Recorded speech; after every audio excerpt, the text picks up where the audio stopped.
Ladies, gentlemen, boys, and girls, we are here. We are gathered. It is the 14th day of daily Christmas slash daily December live streams. We are here for any of you who might be a little lonely over the Christmas holiday December period. You can use this for coaching. You can use this to hang out. You can use this to get a little bit of tough love like I dished out yesterday if that's what you want. Speaking of yesterday, I want to make something really clear, gentlemen. Sometimes Daddy Andy might give you a little bit of tough love.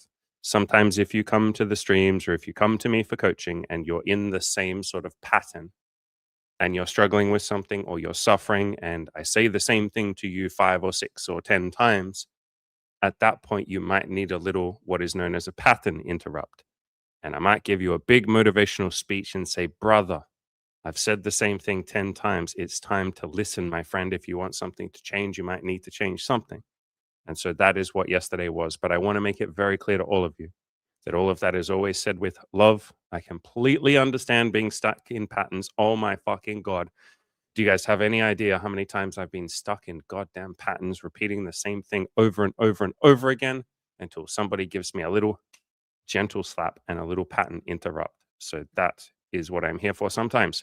Mr. Mike says, "God damn it," as in I was first and he was not. "I'm a failure in life because I'm not first." Technically, none of us are first.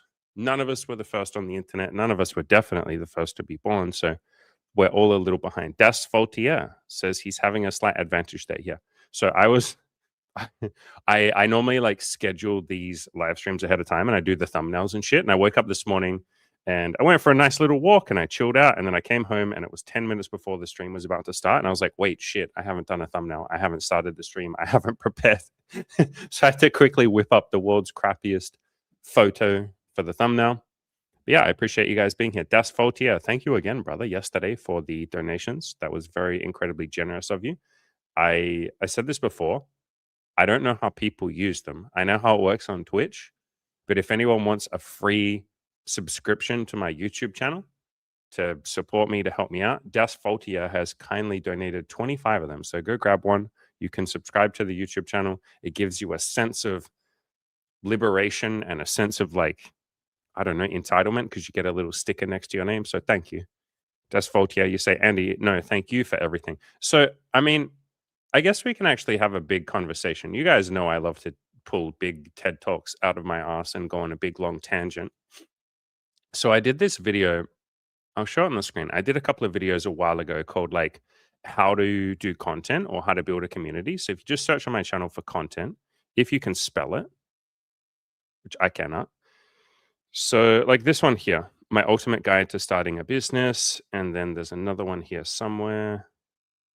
Whatever. There's 2 videos. There you go. This one, how to grow your audience and build a community. And then this one here, should I make you pay for my content? If I give it all away for free, will anyone give me money? And this was a fear that I had. And I had a lot of people that have come to me for coaching, right? Wanting to start a business. And generally, my advice, if you're wanting to start a business, is business, just like dating, is pretty freaking simple. If you have a lot to offer, a lot of people will say yes, or more than 0 people will say yes. And so, especially in business, if you want to make a ton of money, all that you need to do is give away a ton of value. And so if you give away, like I have done, a hell of a lot of free content and you try and genuinely help people and you do, you know, things like you answer every email and try and coach people in there as well. If you just give a lot of value, then money kind of comes back to you. So Das Faultier, thank you, brother, for being like the example of what I'm talking about. Like, and I've had a couple of other people donate, you know, in the first couple of days of this stream as well. And I haven't asked you guys to donate. Like, if you guys want to donate, I freaking appreciate that. It's an incredibly generous thing to do. But I'm not even asking you guys to donate, and you do. And people donate to my PayPal. People obviously come to me for coaching. I've done so many coaching calls where someone sits down with me and I'm like, "Hey, brother, like, what can I do for you? What do you want to talk about? What would you like from me?" And they're like, "Nothing, man. I literally just paid for this coaching call to say thank you."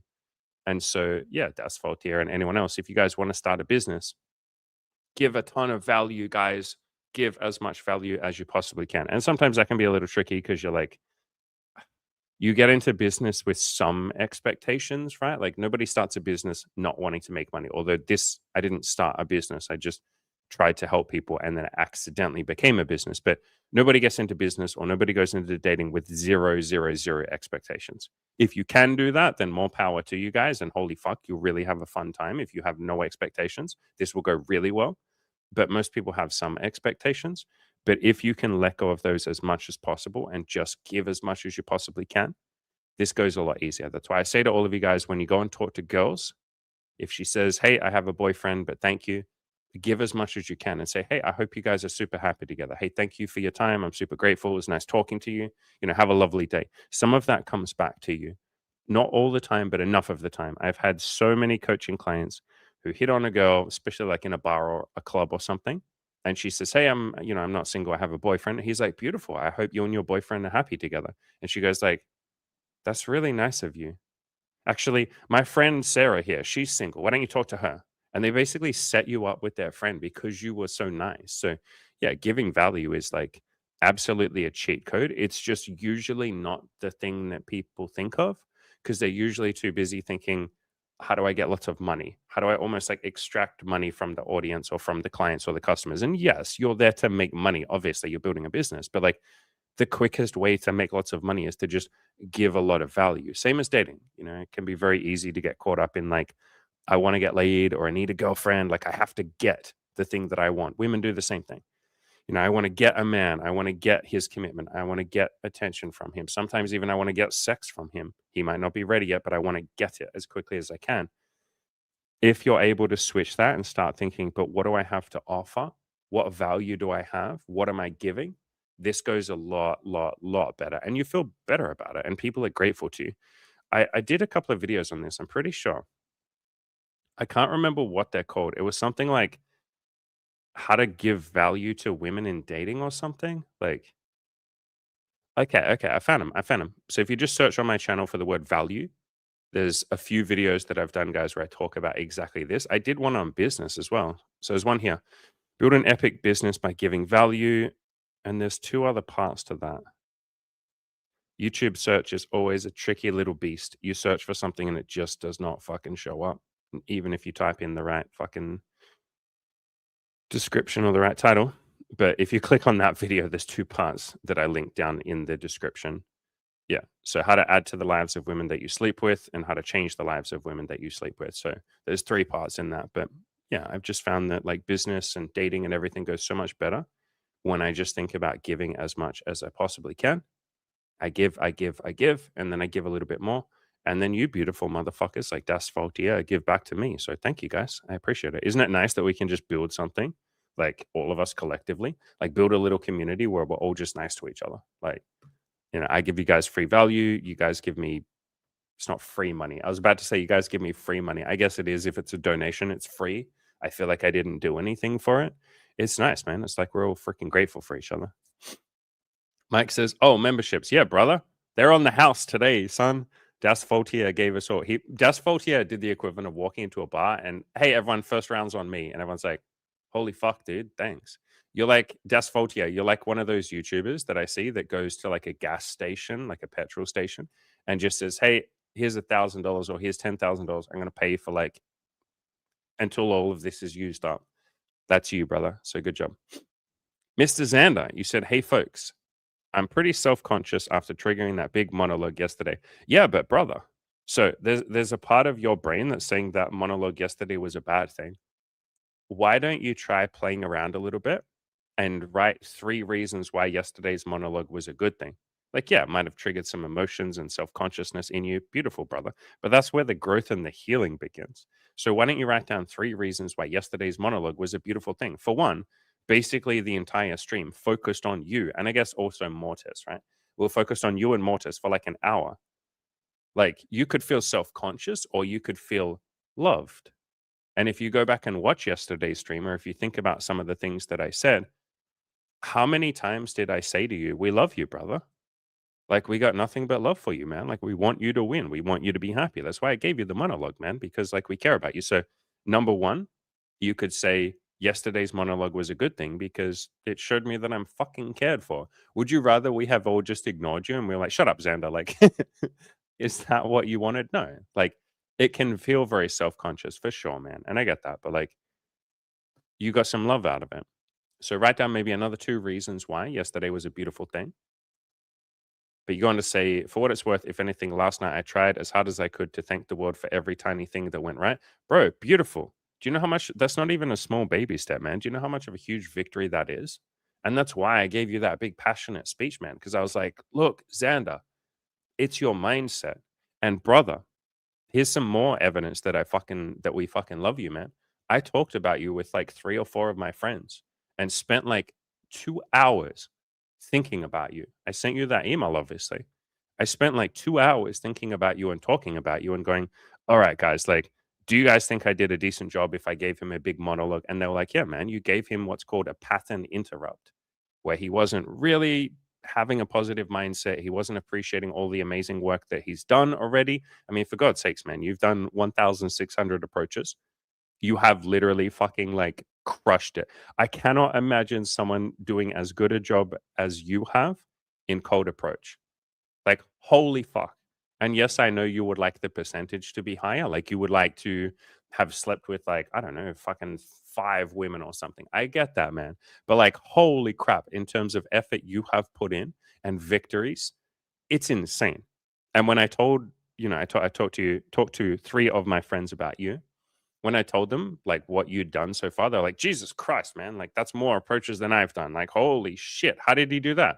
And I was like, he's just being consistent, man. He's just done like 5 approaches a day. And some days he's done like 15 and shit. They're like, 15. What the fuck, man? If I talk to like 1 woman once a week, I'm happy, dude. What the shit? And so all of them kind of agreed, man, that like you've done amazing things.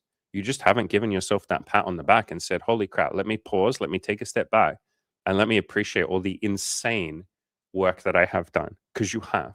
And getting a girlfriend, bro, like I think I said this to you on one of the first days, man. Do you know how many people would be like, bro, I would kill to have a girlfriend? I would kill to date someone for 5 months. I would straight up commit genocide to just have a woman in my life for 5 months. And yeah, we end. But when you guys end, didn't she literally say, Xander, you didn't do anything wrong. I'm so grateful for you. Like, I hope you have a happy life. Didn't she say something like that to you, man? So it's like, fucking hell, dude. I just don't see that as anything but a huge win. And I love that you said here, I'm learning to take whatever pleasure I can in every approach. Dude, yes. Like, get some friends to go out with you, man. I think you said you're starting that process or you're thinking about it. Get some friends to go out with you, bro. Like, make this fun, dude. Make this a fun thing. You're just caught up in the thing that I see with a lot of clients and a lot of the audience where approaching becomes almost like painful, man. And it's just like you're so focused on, I want the result, that every second you're out there feels like a failure because you haven't gotten the result yet. And then it becomes really painful, which is like the state that you're in right now or the stage that you're in. So we almost want to take a step back and be like, okay, how can I make this fun, man? How can I enjoy this shit? How can I give myself fun challenges? And like Xander, we can give you fun little dumb challenges that you can do if you want, man.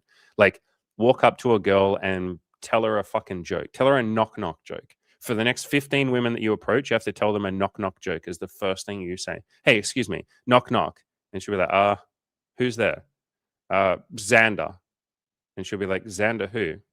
Xander thinks you're fucking pretty. I'm Xander. Sorry, I actually don't have a good joke, but you're really pretty. Like, are you single? Like, I don't know, man. Just like have some fun with this shit. Like, be a little bit of a fucking idiot. I did so much of this shit. And so we have so many different like things I can tell you to make this fun. But I used to go around just like doing dumb shit to like make this fun for me, dude. I would literally just walk up to women and get their attention. Like I'd wave at them and I'd have just this giant smile on my face. Like I'd literally just be smiling and I'd be like a kid at Christmas. And they'd be like, what? And I'd just not say anything. And I have a giant smile on my face. And I'd just get like more and more excited. And I'd be smiling like an idiot. And they'd be like, what? Like, who are you? Like, what is this? And I would just grin at them for like 20 or 30 seconds. And they'd be like looking around, going like, is this a prank? Like what? Why are you smiling at me? And I'd be like, you're so pretty. And then she'd just like fucking melt and giggle. Like she'd turn into like a cute little adorable girl. And she'd just be like, oh my God, like, Thank you. Oh my God. That's so nice of you. And I'm like, are you single? Like just stupid shit like that, man. It makes it like way more fun. So yeah, brother. Like let's just find ways to make this a little bit more fun for you, dude. You're going to say more about being grateful. I must confess, I don't think I'm 100% sure what this translates into. It sounds like you're already doing it though, man. So what you can just do is with every woman, just say like one thing that you're like one nice thing that you've noticed about the conversation, even about yourself. So you could say something like, I'm grateful for, or I think it's cool, however you want to phrase it. I'm grateful that I can even approach. That's cool. I'm grateful that she talked to me. I'm grateful for the sun and the sky and the birds and the trees and all of that.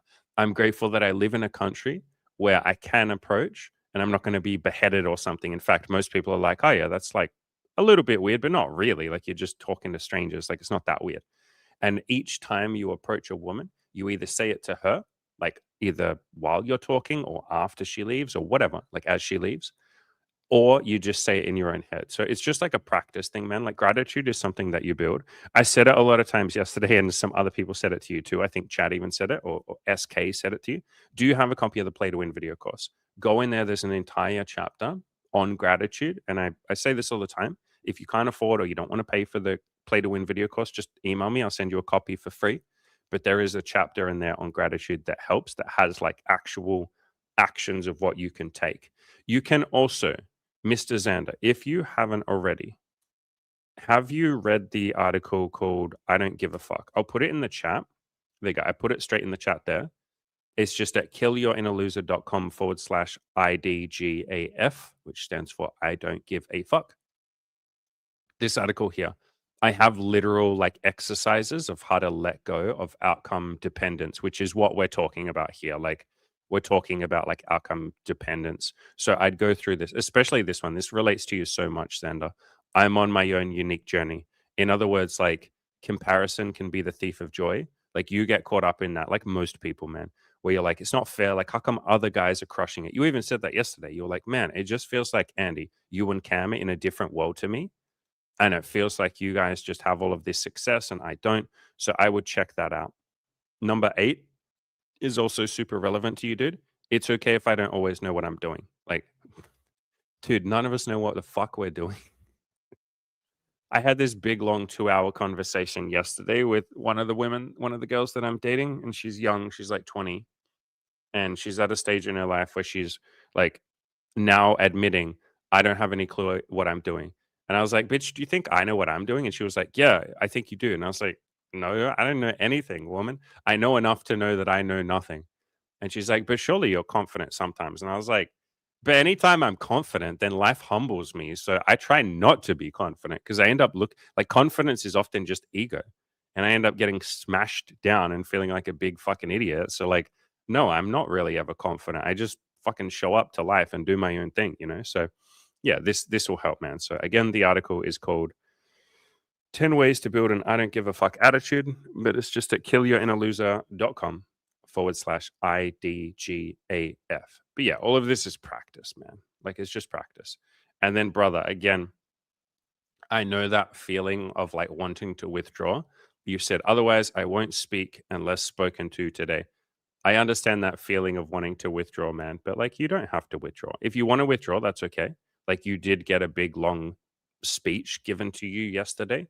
I completely understand the feeling of like, fuck, man. All right, I'm just gonna sit in the corner and just like do my own thing. But like, brother, we want you here. If you want to sit in the corner, like do that, brother. Like, do whatever feels good for you, man. Chad says, sorry, Chad Broman, I will address you by your proper name, says the physical action could be after each approach, just say, I'm thankful for X, and X being something related to that approach. Yeah, like that's what I'm talking about. That's what I'm talking about.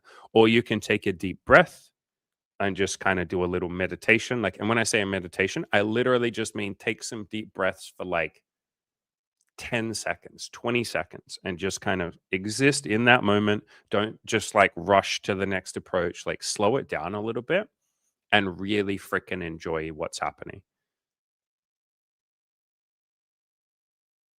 Yeah, you've already written some gratitude things, man. This. So in my coaching group, I have a section, and we have it in the Abundance Collective as well. So in both of my coaching groups, there's a section for like gratitude and wins, and people post in there more than any other section in the coaching program, honestly. And every single day they'll write like a bunch of things they're grateful for.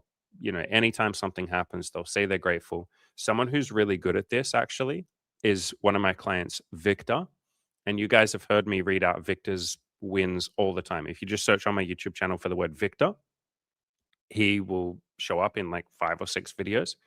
And every single approach he does, and he does like 30 approaches a day, man. He like crushes the numbers game, which I say this all the time. It is a numbers game, but he does like 30 approaches a day. And every single approach, he's like, thank you, girl, for talking to me. Thank you, girl, for being honest and telling me you have a boyfriend. Thank you, girl, for completely ignoring me and saving me time. Thank you, girl, for being a little bit rude because that reminds me to be kinder to other people myself. Like, thank you, girl, for even just like fucking being pretty. Like he says that sometimes. Thank you, girl, for being really pretty. It makes me feel good. Like all of that kind of shit, man. So yeah, you say I was grateful that the weather was unexpectedly good, beautiful, so I could do them in the first place. Yeah, this is the kind of shit that I'm saying, man. When we start to get into a habit of gratitude, and at first, it will feel like it's not really doing anything. You'll be like, yeah, it kind of makes me feel okay, I guess. But like the more you practice it, the more it starts to actually just become who you are. You start to be the person who's just grateful. And then, oh my God, is life beautiful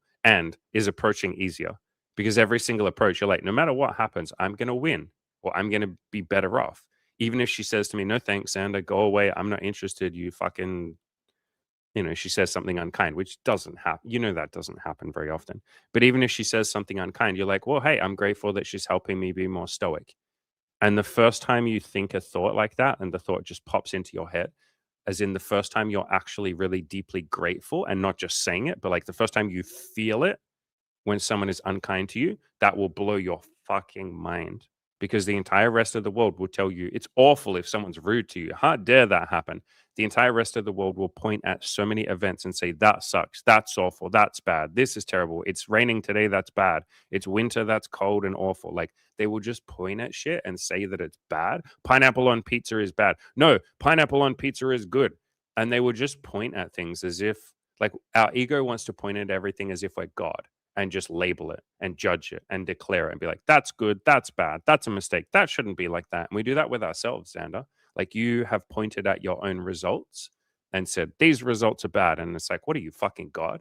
Like we're so busy pointing at everything and saying it's good or it's bad or it sucks or it's amazing or it's perfect or it's this.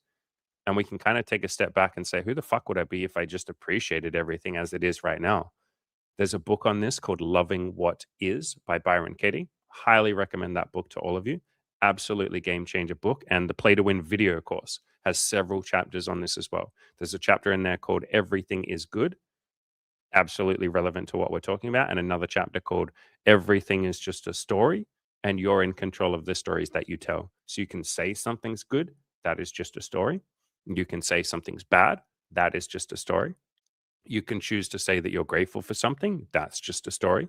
And if we're in control of the stories that we tell, may as well tell the story that serves us best. And telling a story of, I'm not happy with my approaches. No, it's not that story.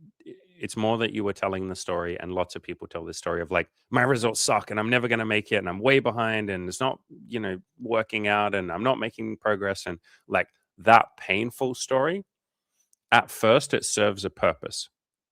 It makes us want to go out and do more approaches. But if we don't let go of that story and replace it with a higher one, like, you know what, I'm just grateful that I get to do this. If we don't replace the painful story with a higher, like more peaceful one, we get to the point that you're at right now where this just becomes unbelievably painful and shit. And we're like, what is the point of going outside and approaching like 5 women a day if I'm just miserable? I hate this. Like what? And even when I get a girlfriend, she just leaves after 5 months. Like, fuck, I'm never going to make it. Like, it hurts. You hit like burnout. And that's basically what you came to us with. You came to us at a point of like, maybe not burnout because you're still going and doing it, but you came to us at a point of like deep pain and like frustration. And I'm telling you, man, gratitude is the answer to this. But yeah, you're doing a good job, man. Chad says, loved the monologue yesterday, rewatched it 2 times already. I'm glad, man, because sometimes I'm never sure if, like, when I do a monologue to one person, Like I am trying to help that one person, but I don't know if the rest of you enjoy it or you're just sitting there going like, well, he's not talking to me. Then obviously things are relevant to different people. And just because I'm talking to someone else doesn't mean it's not relevant to you. But yeah, I'm never sure if you guys like the monologues when I'm talking directly to one person. So thanks for saying that, Chad. You say, therefore, thank you to Xander and Mortis for triggering. Yeah, and Xander, this is what I was trying to say, man. Like it, I get that you want to like sort of like withdraw a little bit. Do you get what I mean? And be like, fuck, I got like attacked. Like that's how it feels, right? Or maybe not attacked, like because you know I wasn't attacking you, but it can feel like that, right? But it's like, brother, no, look at what you prompted, man. And I know you were like, it feels like you're the target of it, but like, dude, thank you for being the target. You're basically like Jesus, Xander. You're like Xander died for our sins, guys. And Xander's obviously here. Xander, we love you, brother. You're not dead. Like, I hope you know that you're not dead. But yeah, Xander died for our sins yesterday. Thank you, brother. We love you. Mortis, you too, brother. Phoenix, you too. I don't know if you're here, Phoenix, but Phoenix, you're like Jesus on the cross. That definitely won't give you guys a big ego, will it? But like, yeah, we appreciate you guys. Chad says to Xander, that's good that you find those things that you could be grateful for. In my opinion, it helps to find something in every specific approach to be grateful for. And at best, telling that thing oneself directly after the approach. Yeah, you can either say it to yourself or say it to the woman. Same thing in business, guys. Like, this is such a freaking cheat code for business. In the early days of like when I was stressed about money, and there's been lots of periods like that over the last, like, 6 years. But when I was stressed about money, I would put in extra effort to be grateful for the people that didn't give me money. And when I say the people that didn't give me money, I mean like you guys, the audience, like, and lots of you give me money, but I'm saying like most people don't give me money, right? And I would find ways to be grateful for that. Or if I jumped on a call with someone and they were applying for the coaching program, but they ultimately didn't sign up, I would then express gratitude to them before we left. And I'd say, thank you for your time. And they'd be like, no, bro, like, thank you for your time. You just coached me for free. You listened to me for like half an hour or 45 minutes or so. I'm not giving you any money. I'm grateful to you. And I was like, yeah, man, but you opened up to me. Like, I'd try and find a reason to be grateful. Otherwise, you just end up being like resentful, which is like kind of how you're feeling, Xander. Maybe it's not resentment, but it's like a little bit of that. It's more like frustration, resentment, all of that. So, yeah, if you can find ways to enjoy the damn process, you'll do it more. And we know this about certain things. Like, any of you that go to the gym regularly will be like, yeah, you gotta find a way to enjoy the gym, man. You might be going to the gym for the rest of your fucking life. It's gotta be fun. I've done the same thing with diet. I used to hate trying to stick to a diet. It was so like much of a struggle. I'm someone that always wants to just like binge eat and binge everything. I have a very, you could say, like addictive personality. And so what really helped me was to find a way that diet is fun. For me, that's like keto diet. I have a few carbs here and there. Like I have a little bit of an iced coffee here, got a little bit of sugar in it, but like not a lot. And so like I try and stick to as low carbs as I can each day. And like, my God, that's just so much more fun for me. Then diet's not annoying. I bought an air fryer that's like glass, so I can just put it in the dishwasher, no cleanup. I don't need to really cook. I just throw shit in the air fryer. I just throw some steak or some freaking like pork or something in the air fryer, cook it up, eat it. And so I found ways to make that really fun. I found ways to make my sex life really fun by just being ridiculously upfront and honest, talking about non-monogamy, saying that I'm going to be dating other people, talking about the BDSM and the kink and all of that upfront. And so like approaching is stupidly easy. Hitting on women and using the dating apps is ridiculously easy. So yeah, if we can find ways to make this fun or be more grateful and shit, then it's like way more fun. Xander, you say the knock knock jokes I could do. Beautiful, man. Go do it. The smiling, I don't think so. That would feel too creepy. Yeah. So as a general rule, and I talk about this in the Play to Win video course, I'm not saying this to you, Xander. I'm just saying this in general. We don't give a fuck what any of you don't want to do. Like, I don't give a fuck. Like, you don't even have to say it. Like, if you can get into the habit of not needing to say that you don't want to do something, life is so much more efficient. Because when we say we don't want to do something, like when you say, like, the smiling, I don't think so, man. That would feel creepy. You then start feeling creepy. Like you're literally letting yourself feel negative. And you see people do this all the time. They'll be like, pineapple on pizza is bad and evil. And then they feel shit. And it's like, why don't you just say, I like my pizza without pineapple? And then just like gently go in that direction. And so we don't have to like denigrate or like say no to things. We can just say yes to the things that we want. And it seems like a really subtle point that I'm making. It's like, come on, man, Andy, it's not that big a deal. It's like, yeah, it is. If you go around your entire life saying, I don't want to do that, I don't like that, that'd make me feel creepy, that's bad, I don't like that, that one sucks, no, I'm never going to do that, no, I'm not going to do that. Like you just feel judgmental because you literally are. You feel negative. It feels like you're constantly almost trying to defend yourself against all the things that you don't want to do. And there's almost a sense of like, and I'm not calling you defensive here, Xander, but there's almost a feeling of like, I got to defend myself against the smiling thing that Andy recommended. I got to say why I don't want to do it. But again, if you can just go through life and do your best to just talk about the things you want to do rather than the things you don't want to do, you save so much time, if anything else, and you feel a lot better. So again, in the Play to Win video course, guys, we're going to be spamming the Play to Win video course for the rest of my fucking life because that's why I made it. I literally made a video course and a book that goes through every single thing that has helped me, literally all the reasons why I've achieved everything. And a lot of the time, you guys like Xander, you guys will ask me like, Andy, how come you and Cam have a dating life that's so easy? And I'm like, it's in the Play to Win video course. And you're like, yeah, but how come I don't have the results you guys have? It's in the Play to Win video course. Yeah, but I just don't get why you guys get laid a lot and I don't. And it's like, it's in the Play to Win video course. Yeah, but that's just a course about mindset. How do you get laid a lot? And it's like, it's in the Play to Win video course. It literally even talks about getting laid in the Play to Win video course.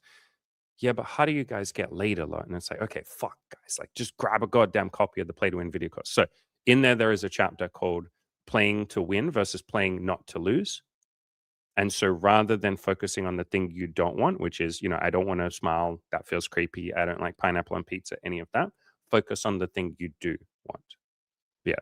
Seems like a small point, but this shit is life changing. Again, you guys like often ask me, how do I achieve my goals? And it's like, just like, guys, do the things that I say or don't, but then you might not get the results or it might come a lot slower or it might come with more pain or you might need to learn some of these lessons. So yeah, like I tell you guys the answers a lot.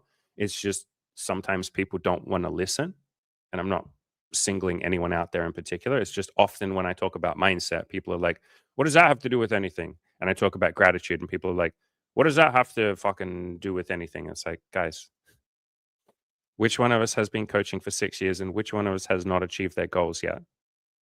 If you haven't achieved your goals yet, like maybe the person that has and has coached people might have something relevant to say there. But yeah, mindset makes a huge, huge, huge, huge, huge, huge difference. And Xander, you say, honestly, the girlfriend was my first love. Beautiful, man. I thought that I'd made it. Yeah. So this is exactly what I am talking about. We set a goal and we say, if I achieve that goal, then I would have made it. And I can finally tell myself that I'm worthy. And I said the quote yesterday from Ram Dass, your problem is, and this isn't to you, Xander, this is just like most humans' problem is they're so attached to their own unworthiness. We're so attached to saying, I'm not good enough until I get a girlfriend. I thought I was finally good enough because I have a girlfriend and she's my first love and we're happy together. And then what happens when you break up? Exactly like you wrote here. Her breaking up with me made me feel like it had all been for nothing.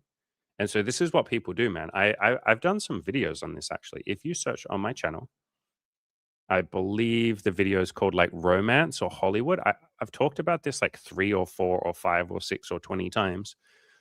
I talk about love and how we look at love as just like, if I have a girlfriend, then I'll be happy. So this one here is romance and the idea of the one killing your relationships. And this one here, love is not what you see in the movies. So yeah, we often like focus on if I could just get a woman, this one too. Don't wait for love. Love is all around you. That's very relevant. But we often say, if I could just get a woman, if I could just have this beautiful fucking the one, then I would be happy. And it's like, well, what happens if she has a bad day at work and she comes home grumpy and you feel like the relationship isn't perfect now? What happens if she breaks up with you? What happens if she cheats on you? And there's a lot of books that talk about this. My favorite is I Need Your Love. Is That True by Byron Katie. But yeah, Xander, what you're pointing out here, man, is just like the human condition. Our ego says, or our innocent part of our brain says, if I could just have that external thing, maybe it's a girlfriend, maybe it's a business, maybe it's $1 billion, maybe it's a Lamborghini, maybe it's the next job promotion, maybe it's a new iPhone, whatever it might be. Our brain gets very excited. And in our innocence, we look at that thing, we get all excited about it because it's cool, it's beautiful, it's exciting. Like money is amazing, love is amazing, relationships are beautiful. Like all of those things are genuinely amazing. But where we then step into error or a mistake or unrealism, like non realism, is when we say that thing will make me happy. That thing in and of itself will be my happiness. If I get a girlfriend, then I would have made it. If she sticks around, then I'll be happy. And it's like, again, but what if she doesn't, man? What if she dies? What if she cheats on you or leaves you or just isn't interested or has a bad day or you guys have a big fight? You're going to feel, if you have made her the center of your universe, you're going to feel this like deep longing and this deep pain and this deep void inside of your heart because you told yourself that this thing was the thing that was responsible for my happiness. And what a burden. Like, and again, Xander, I'm not just like pointing you out, man, because most people do this. Hey, such a burden to put on the other person to say they are responsible for my happiness. They're responsible for my feeling of I've made it.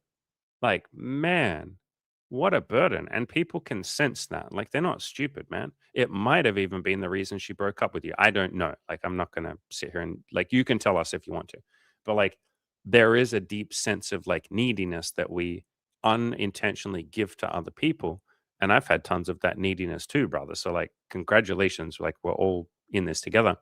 But I've had tons of these, like, feelings of, like, neediness in relationships or with money or with the audience, and it often just drives the other person away, or it makes it feel like there's tension in the relationship.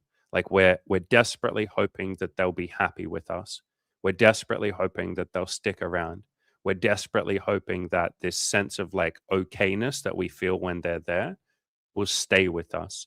And often it doesn't. That's another thing to think about. When you have a long relationship, like I was with Emmy for 7.5 years.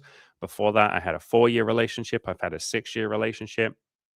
We dated Bronwyn together for 2.5 years. Like, I've had some decently long relationships in my life, right? At some point, it's not that the relationship becomes like normal, but at the same time, it kind of does. Like, if you're together with someone for 7.5 years, you have some highs and lows. You have some disagreements. You have some big arguments. Like, you have moments where there's challenges. And in those moments, you don't necessarily feel this like glamorous love of like, wow, everything's rainbow and sunshine.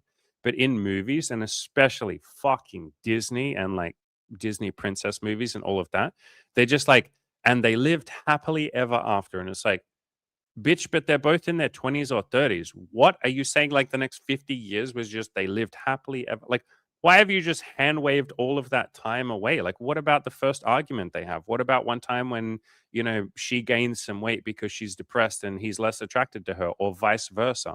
What about when he's working late at the office because they're trying to pay a down payment on their house and she misses him and he's like, I know you miss me. I miss you too. Okay. But I'm doing this for us. And she's like, yeah, but I just miss you. And they have a big argument about it. Like, what about all of those moments? And so when we glamorize a relationship or money or anything else, we're just setting ourselves up for disappointment. We're making that thing into this like magical thing that is magically going to make us happy. And it's just like, man, other people can make us a little happier for sure. Money can make us a little happier, but that thing in itself is not going to make you happy deeply forever unless you really appreciate it, which is why in the Play to Win video course, the second last chapter is about gratitude, how to not move the goalposts, how to actually appreciate what you have, appreciate it when it's there, appreciate it when it leaves, and all of that kind of stuff. So, yeah, man, like what you're talking about here, Xander, like these are big fucking things that like most people never in their entire fucking life wrap their head around, man. So this is like big boy shit, dude. Also, before I move on, Das Faultier, what have you done? New member, you took up a membership. Wait, you took up one of your own memberships. If anyone else, by the way, wants to just click the membership button on my YouTube channel, it should be like on the main page when you go into the YouTube channel. They're free. Das Faultier donated a whole bunch of them, so they're free. You get a little emoji next to your name. You kind of don't get anything else other than that, other than my gratitude. But yeah, Mr. Das Faultier, we love you, brother, and thanks for making yourself a membership. Yeah, you said I realized I gifted memberships, but I didn't have one myself. I have this like long.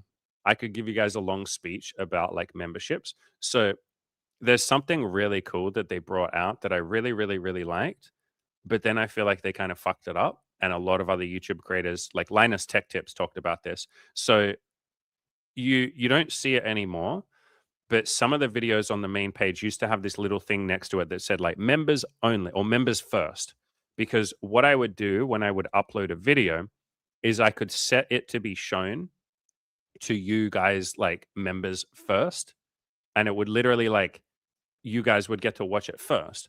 But then to everyone else, it would show up in the feed. There would be a bunch of videos that just said members first that you guys couldn't click on, and YouTube would still advertise them in the algorithm and shit.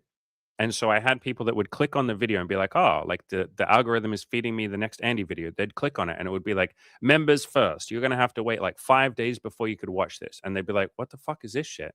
And they'd go to my YouTube page and just see like a whole bunch of shit that said like members first, members first, members first. And it felt annoying. So I really liked that feature at first until it started to clog up the feed a little bit. So yeah, anyway, that's my big rant about members only shit. But Faultier, we love you, brother. Thank you, bro. Chad says, Faultier, brother. Yeah, you forgot to give yourself the thing that you gave to everyone else. So you did the equivalent, Faultier, of walking into the bar and saying, "Hey, everyone, the first round of drinks is on me." And everyone's like, "Hey, we love this guy." And then you just like didn't get a drink yourself. And then the next day you're like, "Oh, wait, fuck. I could have had a free drink too. Fuck." But we love you, man. Mike, Mike the GOAT. Have you ever loved someone and disliked them at the same time? Yeah, for sure. That's what an argument is, brother. Yeah. Yeah, for sure. Amy and I talked about it a lot. I'm pretty sure we had some videos on this. Let me see what I might have called them. Yeah, here you go. So if you just search on my channel for the word fight, there's a couple of videos. This one here, no more fights, how we deal with relationship tension. And after we did this video, we had like one more fight, but it wasn't really a big fight. I'd call it more like a disagreement. And then this one here, we never fight in our relationship. Here's how. And what we do instead is we'd just like disagree. And sometimes there'd be emotions and shit like that. But we wouldn't, when I say fight, we wouldn't like yell or say something that would hurt the other person and that. So in those videos, I talk about it a little bit. But yeah, man, for sure, dude. Of course, there's times when you love someone, but you dislike them. At some point, though, you just keep working on like the peace and the forgiveness and the non judgmentalism and all of that kind of shit. And you can start to get to a point where you like everyone all the time. Like there aren't really any times that I dislike someone anymore. And Molly and I had our first, I'm gonna say disagreement, but if I was to show you guys the chat, like the text log, which I'm not gonna do, but like if I was to show you guys would be like, "Wait, I'm sorry, where's the disagreement? Like, where's the argument?" It was like the most gentle argument ever. It was more like a misunderstanding. And we spent the entire time texting each other and saying, like, "I just want you to know I really care about you. And I get that we're both misunderstanding each other right now, but I love you." And she was like, "I love you too. Like, I know we're going to work through this." Like, it was that. You know what it reminds me of? I don't know if any of you guys know XKCD Comics, but he did this one on Fred Rogers, like Fred Rogers having an argument. And I really like it. And, maybe I'm not quite there yet. Like, I don't think I'm quite at the point of like being Mr. Peaceful Fred Rogers yet. But you can get to a point where you don't even really dislike anyone anymore. Let me see if I can find this. Like, here you go. So this is video footage, I guess audio footage of Fred Rogers arguing with his wife. And he says, "Sometimes when we disagree, I feel frustrated, but I never forget how lucky I am to have you in my family.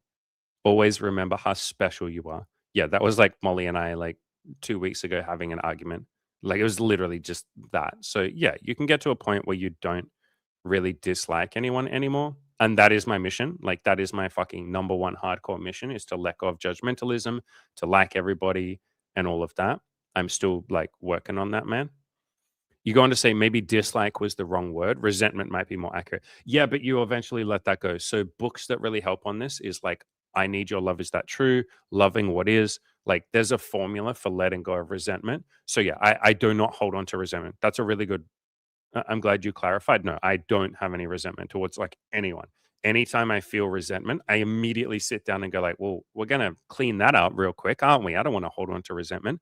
However, like 6 months ago, yeah, I had tons of fucking resentment. I had resentment towards Emmy. She had resentment towards me. I had resentment towards the audience sometimes. Like I've talked about this in videos. I'm pretty sure. If you go on my channel and search for the word neediness or needy, I literally did a video. So this one here, where I said, I've been needy with you guys, my neediness with my audience. And I talked about how sometimes I've had resentment towards you guys. And not that you even did anything, but like the only time we have resentment is because we're holding on to judgments. We're holding on to stories that are not true. So yeah, that talks about that a lot. Yeah, good question, man. And you say, you might have some resentment because you loved your ex-girlfriend or like the idea of her, but I also kind of didn't like her at the same time.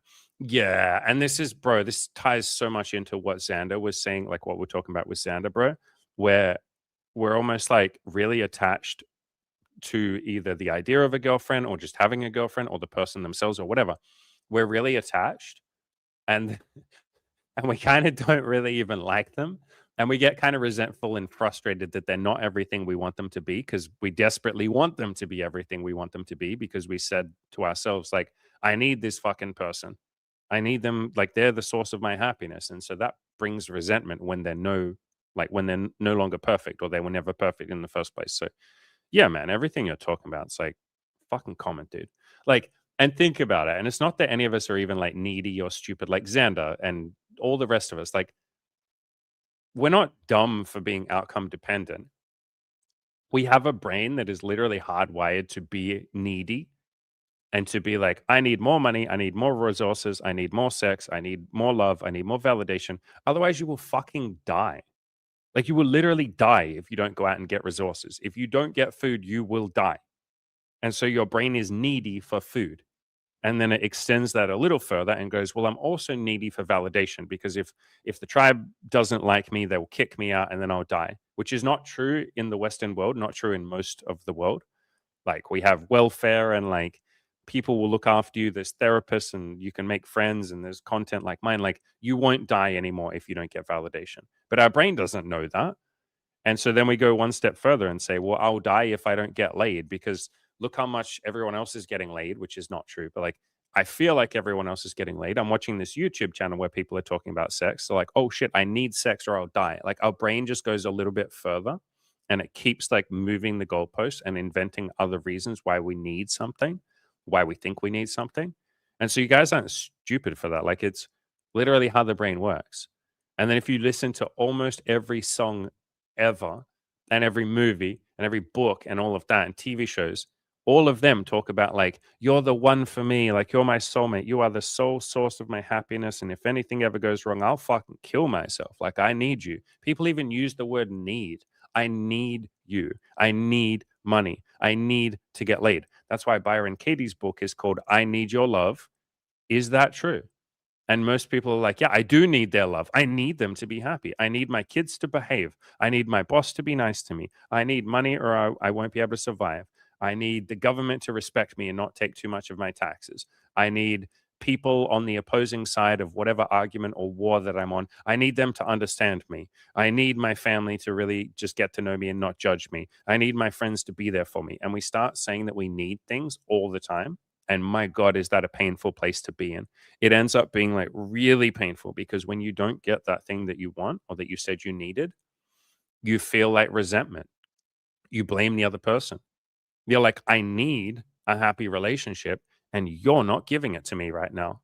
Or I need to get laid. Like Xander, you felt bits of this. I need to get laid and like the world or women or like whatever is not giving it to me.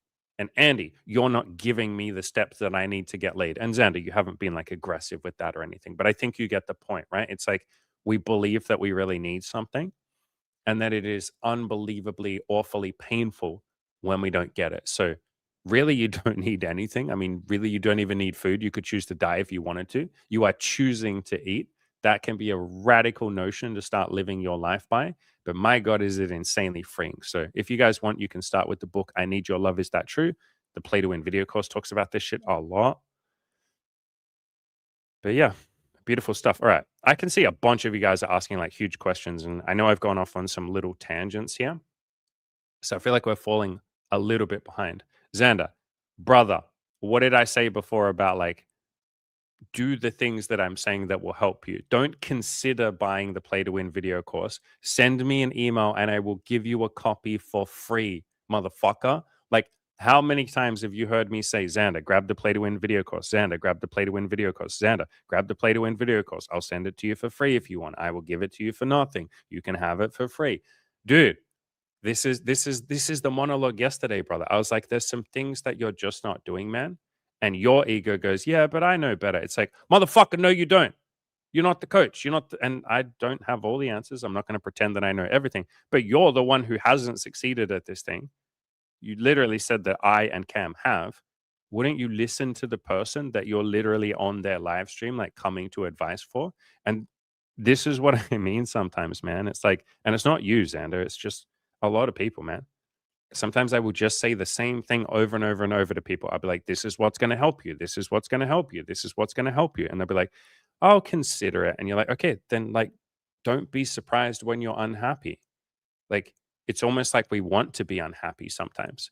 Like, sometimes we literally want to be unhappy. And there's like a deep truth to that that can really confront us and scare us when someone tells us, like, this is the solution. And you're like, I'll think about it. And it's like, okay, then like, maybe you're currently stuck where you are right now and weirdly comfortable in that. There's a comfort in being stuck. There's a comfort in not changing something. It's all good. Game says, yo, yo, yo. Hello, my friend. How you doing? Benjamin asking the big questions. Hi, Andy. How can I be happy? Grab a copy of the Play to Win video course. I would also read the book Loving What Is by Baron Katie. And then it's just a practice, man. You say, I feel like my happiness depends on validation from women. Yeah, like most people, man. You know, like most people. On being in a relationship, having sex, etc. But I've lost my passion. I'm bored. Nothing really excites me. So I would sit down, man. I would maybe go for a little meditation or something, or you can, keep coming to these live streams and we can help you a little bit. But I would just start trying some random shit, man. Like, what if you say, I've lost my passion. What if you try some different things and see if you enjoy any of them? And you don't have to like find your passion. That can often be too big of a mountain to climb, especially if you're feeling a little bit like low or like bored, like what you're feeling now. But what if you try some new shit, man? I don't know how many friends you have as well, but a lot of the time when guys say to me, like, hey, I feel like I'm putting most of my happiness on women. And like Xander, maybe this applies to you. I don't know if it does, dude. But a lot of the time when someone's like, I feel like all my happiness is just being put on women, I'm like, do you have any friends, like male friends? And they're like, I got like one or two. And I'm like, motherfucker, like, what if you had like five really close, deep male friendships? Like guys that you would take a bullet for, guys that you literally say, I love you to them. Or maybe you're a little bit scared to say that. So you get drunk and then you put your hand on their shoulder and you're like, bro, just listen to me for a second, bro. And he's like, what's up, bro? What's up, bro? What's up? And you're like, bro, man, I fucking love you, bro. Like maybe that. Okay. Maybe you got to get drunk before you say it, but like that's what you're aiming for. And that shit like really helps. But yeah, just try some random stuff, man. We can brainstorm some stuff with you if you want to, or you can figure it out for yourself and just try a bunch of different shit. Have a season of Benjamin trying weird different things. Maybe you try rock climbing, you try geocaching, you make some male friendships, maybe play some fucking video games with your boys. I don't know, but just try some stuff, man. And like just keep working on the happiness. Like it is something that you work on. Like I've been working on my mindset for like what, 10 years at this point. And it doesn't have to take you 10 years, but like if you check out the Play to Win video course, and again, if any of you can't afford it, just tell me. I'll email you a copy for free. But I'm on the page right now. I literally say this video course is a culmination of everything I've learned over the last 10 years of self-improvement. And so like this is something I've been practicing. I didn't just like wake up one day and be like, you know what? I'm gonna be happy today. It's like, nah, man. Like it took me a while, especially as someone that was very, very depressed. It's all good games. So we're talking about different diets and stuff. You do intermittent fasting, so the diet itself is more flexible. Yeah, yeah. I've had this conversation with so many people. Like lots of people will say, which diet should I choose? Like, what is the best diet? And like you probably know as well as anyone else, man. People get so hyper like defensive and aggressive almost with diets, with anything really, with pineapple on fucking pizza, with Israel versus Palestine. And it's like, bitch, do you live in Israel or Palestine? No, but I'm emotional. And it's like, okay, well, like, and so people like pick a side and get very emotional. Like our brain wants to get very emotional. Diet is definitely one of them. But what I say to people all the time is like, just try a few different diets and see which one fits you. Like, see which one fits you perfectly. So it's cool that you do intermittent fasting. One of my friends does that too. I accidentally do intermittent fasting because I'm on keto. I will have like this, like I'll just have a half a glass of like iced coffee, and then I will save all of my eating until like I don't know, maybe like 4 p.m. or something. And I'm not even doing that on purpose. I just that's what my body wants to do on keto. So yeah, I think I'm accidentally doing the same thing as you. But that's cool, man. I love that you've like tried a bunch of different things. Cole the legend, guys. I did a coaching call with Cole the other day. Cole is a fucking legend, you guys. If you look at his profile picture, how he's got a truck, like that is absolutely him. Cole, are you like how comfortable are you with me sharing anything that you and I talked about? Can I mention like the like approaching quote unquote that you've done where you've gotten like phone numbers? Can I mention that? If you don't want me to mention that, that's completely okay. I won't. But like dude, Cole is an absolute legend, you guys. Like, I really hope he says yes because I want to tell you guys like the cool shit that he's done. But Cole says, play to win video course is 100% worth it. I've watched the second video like 5 times. Which one's the second video? What's part two? I'm going to check it out now. What's part two? Well, technically, part zero is the introduction. Do you mean play to win instead of playing not to lose? Because yeah, that was like my favorite chapter. That's like absolutely 100% like what the entire video course is about. Like focusing on what you want rather than what you don't want. This chapter here. A lot of the time, we focus on the thing we don't want. But yeah, all right. Let's talk about Cole, guys. So Cole, the absolute legend of a human being that he is, has literally like to build his business, like he has like a trucking business. And to build that, he literally just cold approaches truck drivers. He just literally fucking cold approaches them, like not quite hitting on them, but he's just so like, hey man, like what's up? Like he just talks to them like a normal person. And some of those people end up moving over to his company. He's basically just like, are you happy in your business? Are you happy with your truck? Are you happy like with your boss and all of that? And the ones who are like, nah, I'm not that happy, man. He's like, cool, bro. Well, like, do you want to work for me? Can I get your number? And he's gotten like 100 or something numbers. And 3 of those people have come to work for him, over the last couple of years or year or whatever. So Cole and I sat down on a coaching call, right? And he was basically like, hey man, like I've been reading all this like pickup artist shit and there's all these different dating coaches and it confuses me. And like, what lines do I need to learn? Like, is there something I'm doing wrong? Like, and all of that. And I was like, Cole, what the fuck, man? You've literally gotten 100 phone numbers from truck drivers. I would be way more intimidated, and I wouldn't be intimidated, but like, it seems to me way harder to approach truck drivers, big, masculine, burly, tall men. It seems way easier to just say hi to girls. You've already literally approached 100 truck drivers and had massive success with it. You've literally succeeded 3 or so times. Bro, just go talk to women. And I saw something click in his mind. Cole is one of my favorite people to work with, like this favorite type of person to work with, right? Because I get some of you that come to me for coaching sometimes, and you guys are like thinking that dating or business or anything else has to be like really complicated. And you're like, what do I do? Like, what do I say? Like, what line do I use? But some of those people, like Cole and plenty of other people, have already been talking to strangers just a lot. And I'm like, bro, you're literally so good at talking to men. Just pretend the woman is a man. I know she's not. She's a sexy little woman, but like, just talk to her the same way you talk to the truck driver. Just be like, hey, what's up? How's your day going? And then throw in there a little bit of like, by the way, you're super cute. Like, are you single? That's it. And then just talk to her like a person. So Cole's like one of my favorite type of people to work with. I have a guy in my coaching group right now who came for business as well. He came to the group to work on business, and he's pretty social and he's really easy to talk to and all of that. and he's like overthinking business. He's read all these business books. He knows all this terminology and shit that I don't even know what half of it means. And I was like, bro, why don't you just go ask people for money? And he was like, yeah, but I have to like get vendors and I have to do this and we have a cold start problem and I have to do that. Like, any, thinking of all of that shit. And I was like, bro, just go ask some people for money, dude, and then offer them something.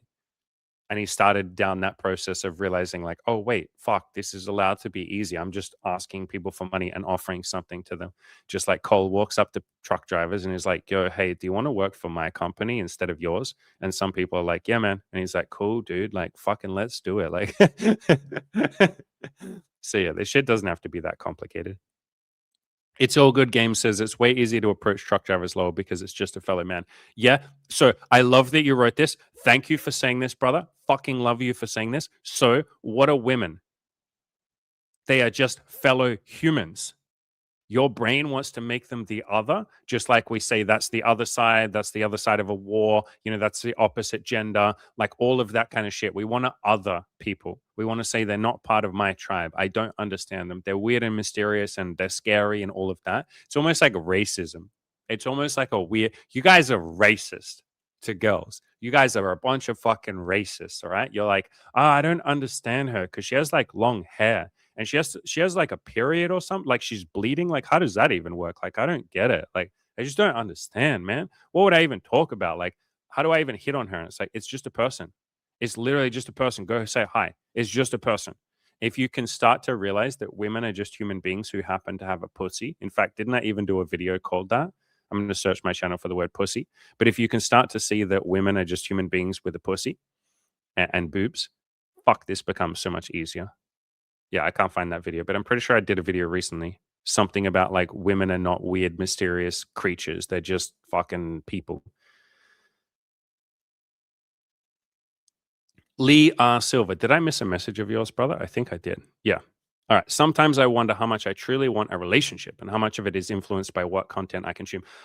Right, brother? Fuck, man. I know, dude. I know. Yeah. And even you guys consuming my content, there'll be parts of like what I like to do that are maybe not super like applicable to you guys, or like maybe it wouldn't be the thing that makes you happy. But because you hear me talk about it and I'm excited and like I love it, like a really good example, non monogamy. Like, I date multiple women. I'm going to do that until the day that I die, assuming they want to date me. You guys might hear that and you might hear me talk about threesomes and wow, we dated this girl and then we slept with this other girl. Like, you'll hear all of that and it's almost like glamorized because it brings me a lot of joy. I like it. I'm grateful for it. I'm going to talk about it a lot. And you might then be like, oh shit, I have to have an open relationship because this motherfucker seems pretty happy. And I've seen people that are in monogamy and they're not happy. So, like, maybe non monogamy is the answer. And so, yeah, even consuming my content is going to influence you for sure. Like, but part of this, man, is getting really still with yourself. And when I say still, I mean try and shut out all the noise from the external world as much as you can. Like, you could meditate, you could just go for a walk, you could just spend a bit more time by yourself, just some time chilling and listening to music, and just start asking the question of like, what do I want? And remember, Lee, you don't have to come to this answer immediately. Like, this isn't a problem that needs to be solved right now. Like, you don't have to figure out right this second whether or not you want a relationship, or whether you just want to date casually, or whether you just want to take a break from women and like do your own shit. Like, you can come to that decision over time. You also get to change your mind. Like, it isn't this big fucking all important decision that has to be made, because you could literally just be like, hey, I think I don't want a relationship. And then 6 months later, you're like, you know what? Fuck it. Actually, I changed my mind. Like, nothing bad happened. This doesn't have to be like set in stone. Like, brother, we're not writing the 10 Commandments or something, and we got to carve it into a stone tablet. Lee will never sleep with a woman or get in a relationship. It's like, fuck that, bro. You can just change your mind at any point, man. So yeah. K215 says, I had some great conversations with my good male friends yesterday. Helpful. Fuck yeah, man. That's good. That's beautiful. Yeah. Lee says, all I know is I want to be more sociable. Yeah, then go talk to some peeps, man. Fuck yeah, we can help you with that. We can keep you accountable, man. I think that's why I like being alone. I'm so judgmental of myself that I keep assuming everyone else is as well. You're a good dude, man. Like, you're probably just not giving yourself credit for that. So what I would do, I get everyone in my coaching to do this. Like, when they sign up, it's kind of one of the exercises that I get them to do. Write down a list of 50 things about yourself that are likable.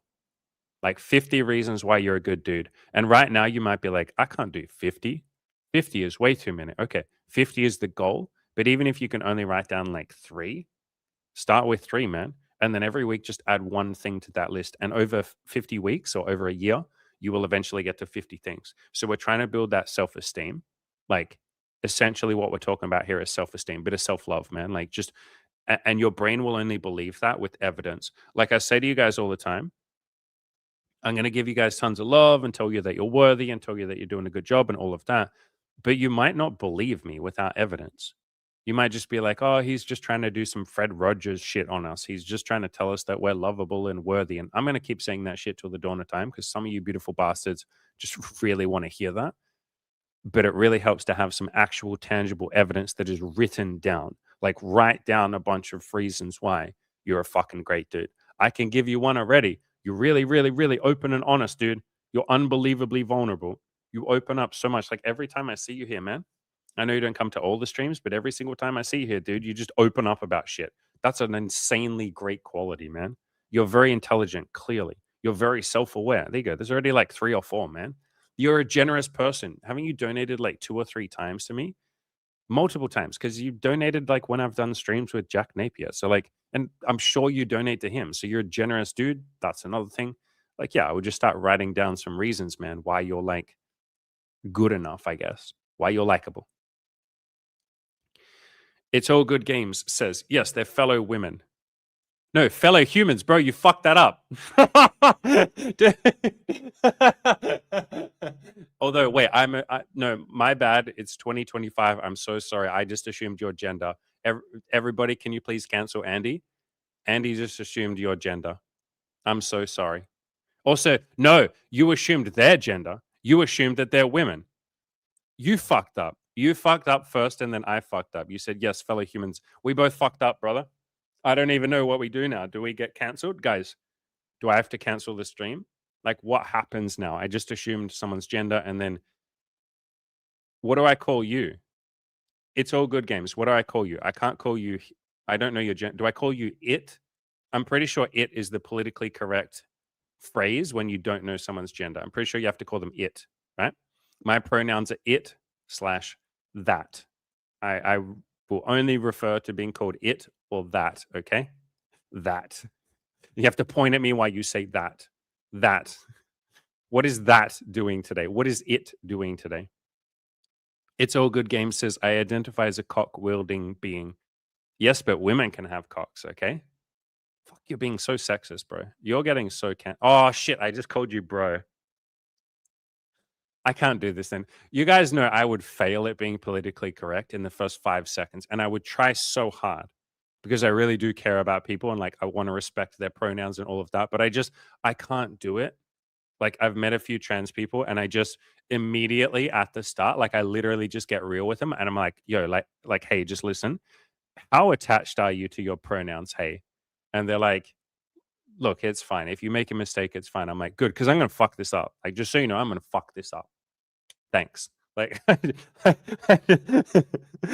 I'm gonna call you bro at some point, or I'm gonna call you like fucking just the wrong thing. I'm gonna try so hard, but I have an ADHD brain, so we're just gonna blame that.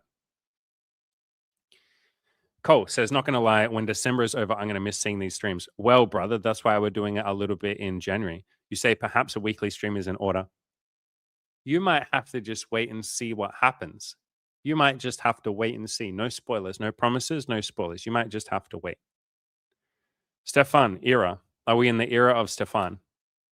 You are right about the self-love thing. It's difficult though. Yeah, because like no one fucking, well, not no one, but most people don't practice it. So you're kind of like sort of on your own with self-love.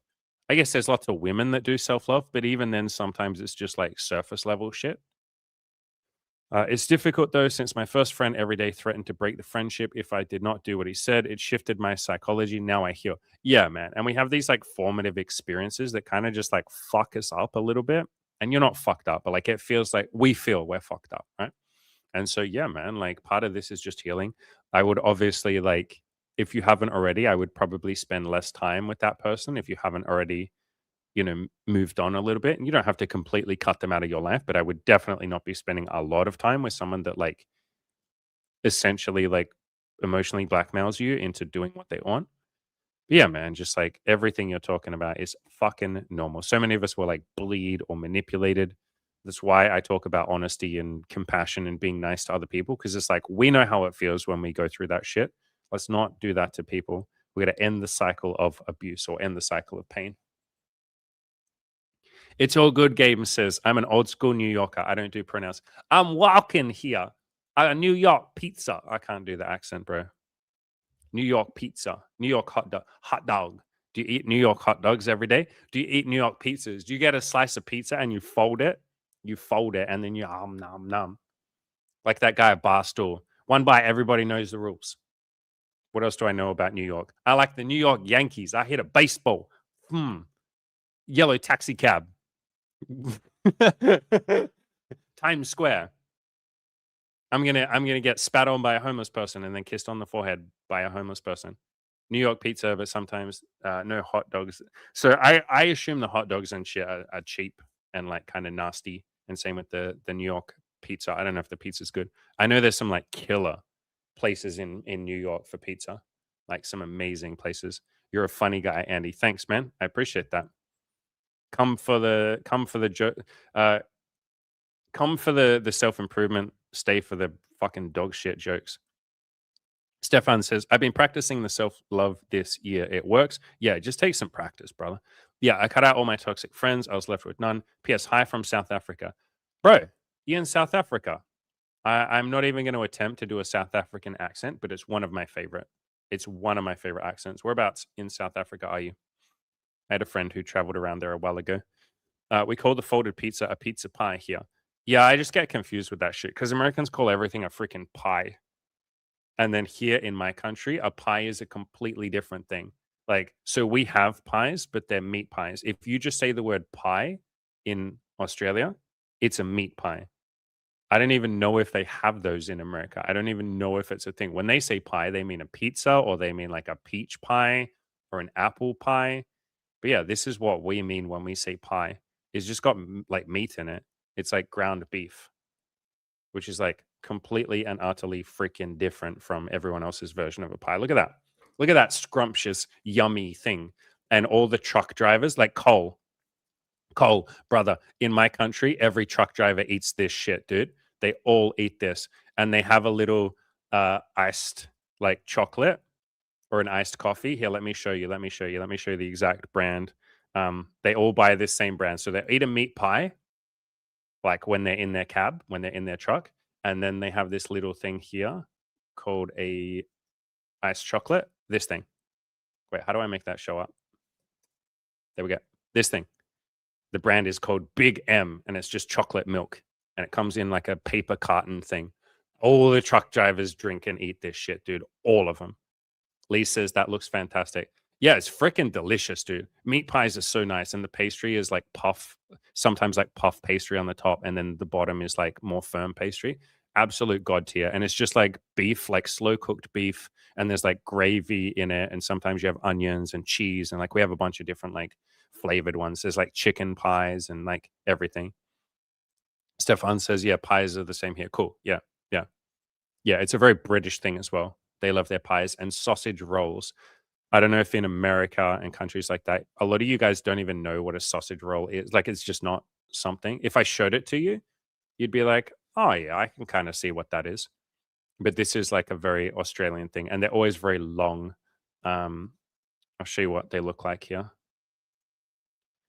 No, give me one that's like from a store. Give me the 7-Eleven ones. Here you go. So like 7-Eleven has them, and it's literally just like pastry on the outside and then meat on the inside. And it's like absolutely delicious. And this is like an Australian staple, and it's in Britain, like in the UK as well. Like these things are mega famous. All right, thanks for coming on Andy's food tour, guys. I appreciate all of you. Mike, what the fuck? Mike, can you fuck off? I'm not Googling that. Mike, go fuck yourself. I'm not going to fall for your little joke. Mike says, in my country, we have cream pies. Sounds wild. I know. Fuck off, Mike. I am not typing that into Google. I love you, Mike. That is not going to be Googled. Okay. Fuck. Muhammad says, it would mean a lot to me, bro, if you can give me your insights about my question above. It's wearing on my mind. Let me scroll up. Let me scroll up. All right. Muhammad says, loving girlfriend, loyal, sweet, supportive. Not my type, has weight issue, weight opportunity, brother. Like, and I say that like, does she want to lose weight? But if she doesn't, then yeah, it might be maybe a deal breaker for you, depending on like what you're into. We'll talk about that in a second. Uh, you said virgin till 30. Her or you? I'm assuming you mean yourself. I have a deep hunger for variety. I know she's very hard to find. Do you mean like, I guess, what do you mean by that? You mean like she's like wonderful and she's like rare? Is that what you mean? I'm not quite sure what you mean by like she's hard to find. I love her deeply. I fear ruining it from lust. So, brother, play to win video course. Rather than obsessing about your fears and being like afraid of losing this and afraid of ruining this, focus on the thing that you want, play to win. Focus on what you want. If you want to build this relationship and go deeper with it, focus on that. Do a little bit each week, have a weekly check in with her. Or if you want to go and date other people, then focus on that. But if you live your life in fear, then you just end up feeling suffocated. There's also a book on this, man. I Need Your Love, Is That True by Byron Katie. I would really, really, really, really, really recommend that. But I'm going to keep reading what you said. So I have this fear of ruining it from lust. She's anti-open relationship. Most people are. Most people want monogamy. Like most humans want monogamy. I'm really afraid my insatiable hunger ruins something beautiful. So again, man, yeah. So you're doing the thing where we focus on the fears, like playing not to lose. I know it can be a little bit of a challenge, but try and focus on the thing that you want. Either a deep relationship with her and then spend every single week going all in and building that and like actively take the steps to that's just called commitment. The word that I just said is just commitment. Commit to that decision and go all in with it and do everything it takes to make it work. Everything. Leave nothing back, nothing on the table, or go the opposite and say, no, you know what? I think it is something that's important to me that I either do an open relationship or that I at least, meet some other people and see what else is out there and, have some connections and appreciate all of that. Then go all in with that and commit to that. So whichever decision that you make, brother, will be absolutely beautiful.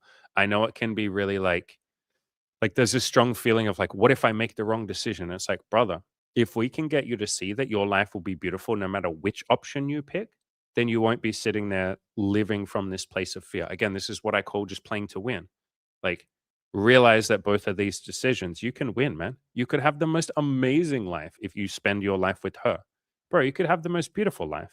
Or if you leave and go date other people, that could be the most beautiful life. Like, basically, what we're talking about here, man, this is kind of the theme of like today's stream, right? She isn't responsible for your happiness.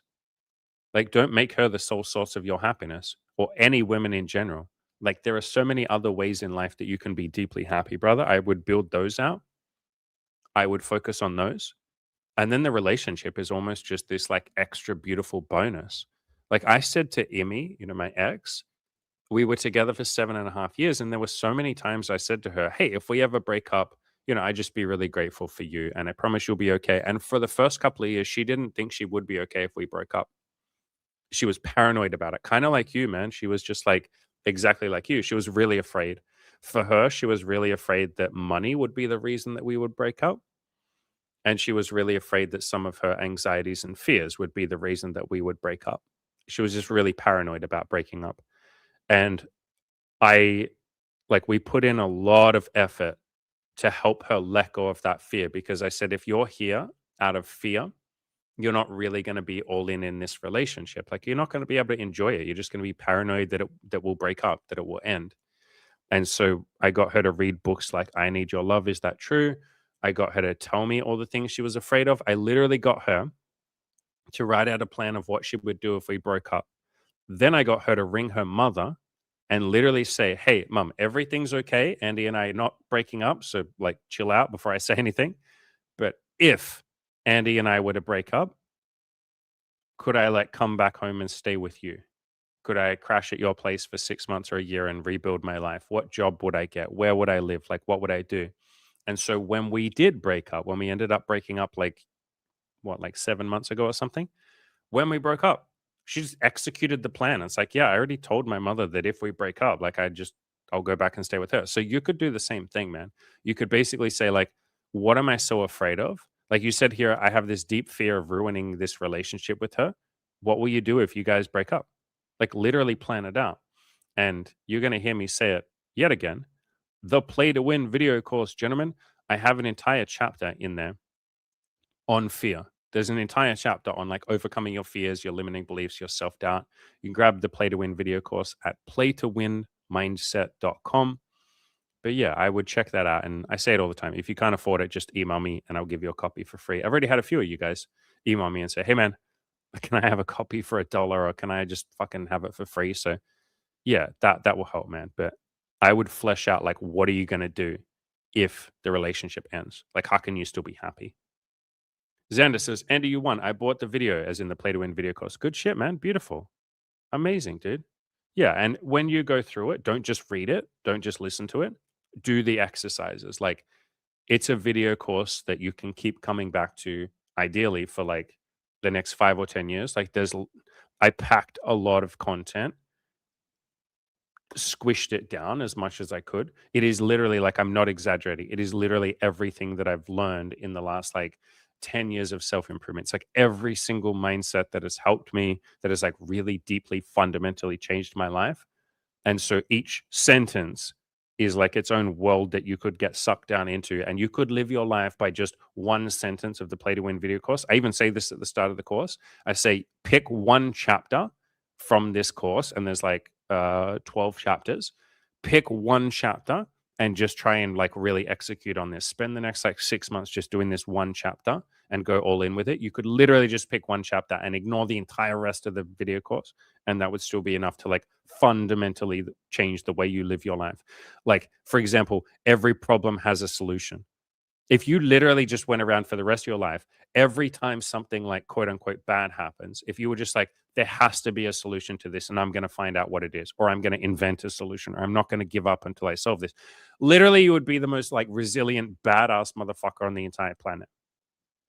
Or if you had the mindset of like, I'm going to play to win instead of playing not to lose. I'm going to focus on the things I want to do rather than the things I don't. Or I'm going to focus on joy and excitement and gratitude and happiness rather than fear and anxiety and all of that. Entire like life would just be fucking changed, man. So yeah. Mike says, Andy, my leg is falling off. Help. Andy, Play to Win video course, brother. Yeah. So Mike, I'm really glad you pointed this out. So if any of you and your leg is, if any of you were in a situation now where your leg is starting to fall off, what is this chapter here? Every problem has a solution. Go to the hospital and they will fix your fucking leg. Every problem has a solution. What else do we have in here, guys, that is very relevant to your leg falling off? Play to win instead of playing not to lose. So it'd be so easy to get caught up in fear of losing your leg, right? I'm never going to be able to walk again. I'm never going to get this leg attached. Holy shit, I'm dying. Fuck, I don't want to die. No, I want to live. Live is playing to win. I'm going to go to the hospital and I'm going to live. And Mike, you might think I'm like joking right now. Brother, I'm fucking serious, you little troll. Literally, the Play to Win video course would solve your problem if you had your leg falling off. 100%. The mindsets would help you. You wouldn't waste so much time. I'm not even joking. I'm literally not even doing a bit right now, which probably just makes this even funnier. And part of you probably knows that I'm being dead serious right now, man. Literally, you would save so much time if you were injured and you didn't just sit there going, oh my God, oh no, I'm injured. Oh no, what do I do? If your mind just immediately went into problem solving mode, every problem has a solution. What do I do? Where's the hospital? Grab me my phone. Okay, 911. Hello, help. Leg fell off. Fucking, can you reattach it? Okay, I need to fucking put a tourniquet on there and stop the bleeding. Bro, Play to Win video course. Your leg falls off, Play to Win video course. Now, you won't have time to buy it at that point in time. So you're already fucked up. You should have bought it, but you can still use the mindsets. And I tell you guys what the mindsets are. Also, Mike, yeah, you say it does. Like, me being serious genuinely makes it so much funnier. You know I'm serious, bitch. 100%. You know that the mindsets in the Play to Win video course. Also, Mike, do you have a copy of the Play to Win video course? Like, do you actually have a copy, you little bitch? You beautiful bitch. If you don't, email me. I'll give you a copy for free. All right? For your little jokes, you can have a copy for free. Mortis, says it's weird. Like the more I hear about this mindset, the more I think it's just a cope. Which one of us is happy, bitch? You or me? I will dismiss everything you say after that. But yeah, I get what you mean. Sometimes it can be really easy to like be like, these mindsets surely won't make me happy. I'm very attached to my ego and the stories that it says. And my ego tells me that I need X, Y, Z to be happy. And I'm just gonna believe that. And it's like, okay. Also, Mortis, you beautiful man with the like the world's most, not the world's most, but like a negative mindset. What you're saying here is I would be happy if I had abundance. What has literally everyone in the chat been saying to you? Go talk to women. If you want abundance, do it. Go do it. Put your money where your mouth is. If you're saying, all right, this mindset stuff is just a cope, I think the thing that will make me happy is if women desire me, then go hit on lots of women and you'll see that some of them desire you. Go do it. Go do it, you beautiful fucking motherfucker. Stefan says, I want one. How much? I currently have 300 ZAR. I don't even know how much that is.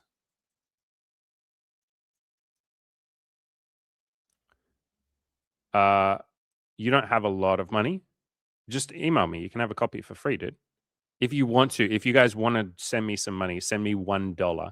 Like email me and I will give you my PayPal. You can PayPal me $1. So then you'll feel good. Like you won't feel like you're just getting something for free. And then I'll send you the course. You can send me 50 cents if you want. ECC says, how's my day been? Good. It is like my favorite type of weather outside. So I'm probably going to go and enjoy it maybe 30 minutes from now. It's cloudy outside, but still a little warm. Absolute beautiful weather. Das Faultier says, if you would have to start from zero, Andy, to attract women, would you rather work on your charm, communication skills, or improve your appearance? Can you define zero though? Because this is like no one starts from zero. Do you get what I mean? And so like what are we saying? I'm like morbidly obese. Like, what am I, like 150 kilograms? And maybe like I just don't have decent fashion sense and I can't talk to people. Like, do I have no friends? Like, you got to define the starting point because, like, again, no one starts from zero. And so for some guys, they're already decent at communication. And for them, it's like, hey, man, let's like work on the appearance a little bit. Like, what if we get you to lose some weight? Maybe we can just dress a little bit better. And that helps. And then for other guys, like, they look just like a normal average dude, and maybe we improve the appearance a little bit, but for them, they're just a bit awkward and they never talk to anyone. So then we work on the communication. So yeah, I almost need like more details. Do you get what I mean? And kind of like Mortis said here, yeah, he said, I know a morbidly obese guy who got a bunch of women, to be fair. Yeah, so growing up, I was friends with this guy who was just so unbelievably popular with women, and he was really chubby. But Mortis, like we were talking about before with mindset, this guy really liked himself and he had a really positive mindset and he was just really like easy to be around. He was a really generous, like happy, grateful guy. And women just fucking loved him because he would just be nice to them. Like literally, he would just be nice. It's a bit of a misunderstanding when people say like, "Oh, nice guys finish last," and like women don't like nice guys. It's like, yes, they do.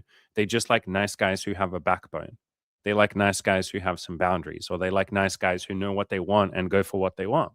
And he would sometimes ask out women. So he was a nice guy with a little bit of courage. Das Faultier says, taking my life as an example, yeah, not much experience in approaching, and I started from 120 kilograms. Yeah, so I would just like do both. But isn't it funny? So we can just have a big conversation here, Das Faultier.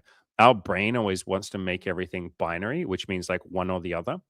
Like it's just what our brain wants to do. And if you look at your original question, you're like, would you rather work on your communication skills and charm or improve your physical appearance? It's like, why wouldn't I just do both though? And it's almost like, whoa, you can do both, but I need you to pick one. Our brain just wants us to pick one, dude. Like, our brain just wants us to pick one thing. But like, yeah, just do both, man. Like both. Like the answer is always going to be both. You don't have to pick just one thing. K215 says, Andy, I asked a few questions earlier, but you might not have seen them. Yeah, there's a bunch of you that I haven't just, I went on a bunch of rants today. Let's be honest. I always go on big rambles and rants. And I was telling you guys about meat pies and the play to win video course. And I was yelling at Mike, beautiful, wonderful Mike. But yeah, I've missed a whole bunch of your questions. How about we blitz through some of them now? Phoenix says, I still have, or I have to admit, I still don't see the connection either. I think we were talking about having a positive mindset and gratitude and all of that and how that really helps with your results. Yeah. Phoenix, I worked with you, obviously, like you were in the coaching program. When we have a really negative mindset or when we're still building a positive mindset, it can be really hard to see how it will make any difference. Everyone else around you can see it though. And what is the thing that people consistently have told you, like on the streams and especially in the coaching program? Like basically everyone was like, hey man, let's focus on the positive. Hey man, come on, let's work on that mindset a bit. Like everyone is telling you the same thing, but it can be hard to see how it makes any difference because you haven't experienced life on the other side. You haven't been a deeply grateful, happy, peaceful, really easy and chill person to be around. But you can kind of think of like archetypes or stereotypes. Like, think of the really cool, chill person. Like, Cam is a really good example of that type of person. The person who's just chill and calm and easy to be around. Aren't they really popular? Yeah, because they're really easy to be around. Why do you guys seem to like hanging around me? Because I'm fucking pretty chill. Like, for the most part, I'm pretty positive, and like, you just want to be around me. So it can be hard to see how it will make any difference in your life mindset. But 99% of what I work on with people when they come to me for coaching is mindset more than anything else. And if we can start to shift that a little bit and change some things in you, then everything flows from that. And you made some progress. You made quite a lot of progress, man, on your mindset when you were there. There's still a lot of work, a lot of improvement that you could do for sure, man. And like, try not to be too overwhelmed by that and being like, oh, fuck, I have so much left to do. But it's like, you and maybe Mortis at times with, Mortis worrying that you're not desirable. Xander at times, but Xander, you're working on it. Like all three of you guys are working on this, but the mindset definitely is the biggest thing that makes the difference. I say this a lot to coaching clients, and it's a hypothetical, but and so we can't like test it, but I say it anyway. If you put my brain in any of your bodies, I like, do you guys not think that within like a week or 2 weeks, I would get you the results that you want to? Like Xander, if I just walked around as you, if I got to be you, but my mindset, my brain, like me, like Andy's brain in your body, don't you think I would get laid a ton? I think part of you knows, yeah, he would. So what is that? That's mindset. Phoenix, don't you think if we had my mindset and attitude, I would just, if I got to be you for 6 months or a year, I'd be fucking rich, bro. Like, I'd all the shit that I've done right now, I'd just do as you. My voice would sound slightly different, but everything else would be the same. Mortis, same as you, brother. Like, don't you think if I got to be you, I think you're more handsome than me too, man. Don't you think if I got to be you, I'd just go and approach like fucking 300 women or something in the next 3 weeks? And then I'd have sex with a bunch of them and I'd be like, cool, easy, done. Like, and then I'd be like, look, I'm desirable. It's mindset, guys. It's really hard to see that, but it's mindset. Stefan, you said, where do I find your email? Just email me at andy@killyourinnerloser.com, or you can email me at andy@handyandypandy.com. Either of those. Or you can go to killyourinnerloser.com and click the contact button. So many options. Exactly what Cole just said here is what I was saying before. Focus more of your energy on the goal or the process, like either one of those, rather than the obstacles along the way. Yeah, dude, how much do people get caught up in like obstacles and shit, dude? And like they'll say that nothing can be done, it's hopeless. And like some of you guys get caught up in that, and fair enough. But we get caught up in our fears and like, what if this doesn't work? And what if this doesn't, go the way I want it to? And then we're almost like stuck.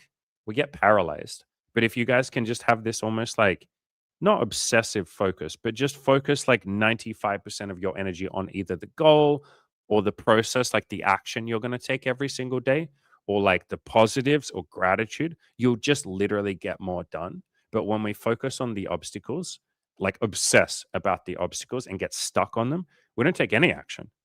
If we focus on our fears and our anxieties, like you literally will be paralyzed. Like you won't go outside, you won't build a business, you won't go to the gym, you won't do the things you want, or you'll do a little bit of it, but it will be like really hard. So yeah, it's all good. Game says, or if you're really horny, it helps overcome most of the problems people are talking about. Yeah, so just get really horny. I wonder if there are any like coaches out there, like in any type of industry, that use the power of like, I guess, testosterone and horniness, and women obviously get horny too. Is there like a horny coach who'll literally like make you like help you get horny so that you'll go and take action? Like you go to them and you're like, hey, I want to build this business. I want to take my company to the next level. And they just like start rubbing your cock and getting you like really horny. And then you're like, fuck yeah, I'm so horny. Oh, God. I feel like it would almost be too much of a distraction that I'd want to go jerk off. Like, yeah, I don't know that this would work the way that you think it will. It's all good games. Because what a lot of guys do, they think if I just do no fap, or if I can just get myself really like horny and in touch with my horniness, then I'll go outside and talk to women. And so they get themselves horny, or they push away porn and no fap. But the anxiety is still there. You still have to go up to strangers and say hi to them. Being horny doesn't necessarily make that easier. There's still like the barrier. So yeah. Chad, you said David Data says this works. Yeah, because he's all in touch with that like tantric shit and your body. Yeah, interesting. I want to know if there's more, like, if there is a coach out there that who'll just like teach you how to get in touch with your sexuality, I guess, as like a motivator, other than David. So if David's doing it, yeah, that's cool. I guess that's the example. All right, let's blast through all the questions. Mackie Roll said, yesterday I came at the end. I bragged about two approaches. Absolute legend. I just went to a club. There were guys only. I took one drink. You got to hit on the guys, bro. Any hole is a goal, man. It doesn't matter where that cock goes as long as it goes inside someone. So if there's only guys in there, you take your drink, you walk up, hey, bro, I know this is random, you hot little fucking slut. Can I get inside that butt? And if they say I'm not gay, bro, you say beautiful. I hope you and your woman or your girlfriend or whatever are happy together. And then you go talk to the next guy. It's a numbers game, man. Just like when we hit on women. Yeah, as Chad said, as long as the balls don't touch. So as long as, and there's other things like, so if you leave the lights off, it's definitely not gay, like a lot of that stuff. But yeah, I would just be practicing, man. I would be like, yeah, just sleeping with anything or anyone, as long as they consent. I want to make that very clear. Consent is important. Um, yeah. Anyway, was there a question in there, brother? Or are you just telling us that you went to a bar or a club, which is a huge win, man? Really huge win. Really huge win. Lee says, I haven't done it much, but I actually like approaching in person. My issue is that I usually talk myself out of it first. No, your opportunity. What did we just say before? Don't focus on the obstacles. Don't focus on like playing not to lose. Don't focus on like, here's my issue, or this thing sucks, or it's bad. Focus on like the solution, or focus on the opportunity that's in front of you. So, I talk myself out of it first, like, oh, she's working, so now's not a good time. So, how could you start working through that? You could write down, and this is like my go to answer, write down 3 reasons why it would be a good thing if you hit on a woman, like why you'd be giving her a value, why you'd be doing her a favor. Like women, not all of them, but enough of them want you to hit on them, even when they're at work. You're also, and Lee, I say this like with love, man. I literally say this with love, and I say this with a big smile on my face. You're being a fucking misogynist, bro. And you're probably like, dude, what are you talking about? Bro, you're literally assuming what she wants or what she doesn't want, but you didn't ask her. Walk up to her and ask her, hey, I can see that you're working right now. I thought you were cute. I wanted to come say hi. If you don't want to talk, you just let me know. If you do want to talk, yeah, sweet, let's talk. Or you could just say, you got time to talk. And if she's like, yeah, I got a second, well, cool, you're really pretty. I wanted to come say, hey, like, are you single? You're being a big misogynist, brother, by saying she's working. She doesn't want me to talk to her. You're going to tell her who she has to vote for too? What if she's looking at you, Lee, and she's like, wow, look at that handsome stud over there. God, I wish he would come and talk to me. And you're like, she doesn't want me to talk to her. Bro, she might. The only way you're going to know is if you go and ask. But yeah, I would write down a couple of reasons why you hitting on a woman is a beautiful thing, like how you're giving her value. The very first thing is you're walking up and saying, hi, I thought you were cute. That's a compliment. That makes people feel good. If she says she has a boyfriend, you're going to say, beautiful. I hope you and your boyfriend are happy together. That's a beautiful thing. That's a compliment. So there's 2 things that you would do for her right there. You're going to have a little conversation. And even if you're nervous, that's cool. It'll be a story that she gets to tell someone else. Like that's something you're giving her. So start rewriting this in your brain and seeing this as like a beautiful thing. Because right now there's a part of you that thinks that you're bothering women when you hit on them. First of all, go and ask them, like, hi, do you want to talk to me? Hi, you're cute. Are you single? That's why I say, are you single? As one of the first things I say, so that if she's not interested in talking to me or she thinks I'm bothering her or something, she can just say, no, I'm not interested, or I'm not single, or like, no, thank you. And then I leave. So yeah, man, like start rewriting this as a good thing. Xander, you say there's a certain stigma attached to single men. They're at least subtly regarded as creepy and untrustworthy and burdensome and begrudgingly tolerated. So, in the Play to Win video course, which you now have a copy of, there is a chapter in there called Everything is a Story, and you're in control of the stories that you tell. You can tell a story, and some people will tell a story to you that single men are creepy and untrustworthy and burdensome, and we tolerate them. There are so many people who literally fucking idolize single men or men that like date a lot of women and is, like kind of just playing the field. There are so many guys that go, wow, look at this guy who just like put his head down and built a business. There's an entire fucking industry of like Sigma male grind set videos where they're just like, fuck women. I'm on that grind. I'm hustling. Like that kind of shit. There's like Fresh and Fit. There's like Andrew Tate and all of that. And I know that some of them do sleep with women, obviously, but like within those or adjacent to those, there's also communities like MGTOW, like men going their own way. There are so many people who say that like men just like being single and fucking grinding and getting that bag, son, is like what they should be doing. There are entire groups or industries of people saying you shouldn't date women because you should be busy building that life and building the gym body and go to the gym for you, not for her. Like there are so many people that say being a single man is ideal, not just tolerated. And so, do you see what I mean? Where I say, like, everything is just a story? You can tell the story that, like, oh, everyone hates single men and I'm creepy. And brother, no, it's not them that thinks you're creepy, or it's some of them, but it's you that thinks you're creepy. You worry that you're untrustworthy. You feel like a burden. You feel like you're begrudgingly tolerating yourself because the man who likes himself doesn't give a fuck what anyone else thinks. Again, that article that I mentioned a couple of times, the one called I Don't Give a Fuck, if you just go to killyourinnerloser.com/IDGAF, when you're really happy in yourself, you don't care if someone's like thinking you're creepy. Like, do you know how many people have told me I'm creepy in my life? Are you kidding me? I literally have my sex life on the internet. I talk about BDSM and shit as like the first message that I send women. Do you know how many times I have been like told that I'm untrustworthy or creepy or an abuser or something just because I like some kinky sex? I have heard it all, man. But because I like myself, I don't even think about what they're saying. It just doesn't hit. It doesn't land. I'm just like, whatever, man. That's just like your opinion. You think I'm creepy, cool. Like you're allowed to think that. I'm not going to take that away from you. Judge me if you want to. That's okay. Most of the world is pretty judgmental, man. Judge me. And so if you like yourself, which is why I say, guys, the mindset shit makes such a difference. If you like yourself, you could not give two shits what other people think. Das Faultier said exactly what I just said. He said, I've never perceived or even heard of that stigma, Xander. Yeah. When we feel something ourselves, like if we feel like we might be creepy, then we just look around at everyone else and we're like, all these motherfuckers think I'm creepy. And like, no one even said that. Or maybe one person one time said it, or a couple of people said it. And we look around and we're like, everyone here thinks I'm a big burden. Xander, you definitely feel that sense of being a burden. That's why there's that part of you that has said a couple of times now, all right, guys, fine. I'm sorry that I triggered the stream and I'm just going to sit over here in the corner and not say anything. Like that's the part of you that's like, I'm a burden. Just like, I forget which one of you it was, Lee, a little bit. Lee, there's a part of you that feels a little bit like a burden, man. Where you're like, I don't want to bother her. I don't want to, she's working. I don't want to bother her. You guys are not burdens. I know you guys feel like that sometimes. I get that. But you guys are not fucking burdens.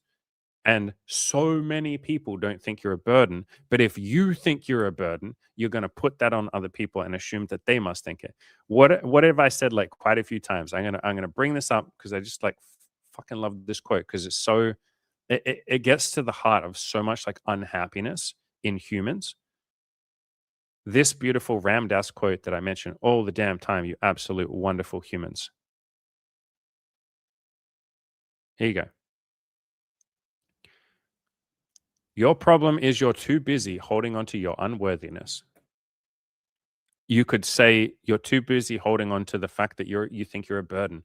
You're too busy holding on to negative reactions from other people. You're too busy holding on to the judgments of others. Sometimes people do judge you. Like Xander, I'm not saying that you're crazy. I'm sure there are some people that think you're creepy and have said that to you.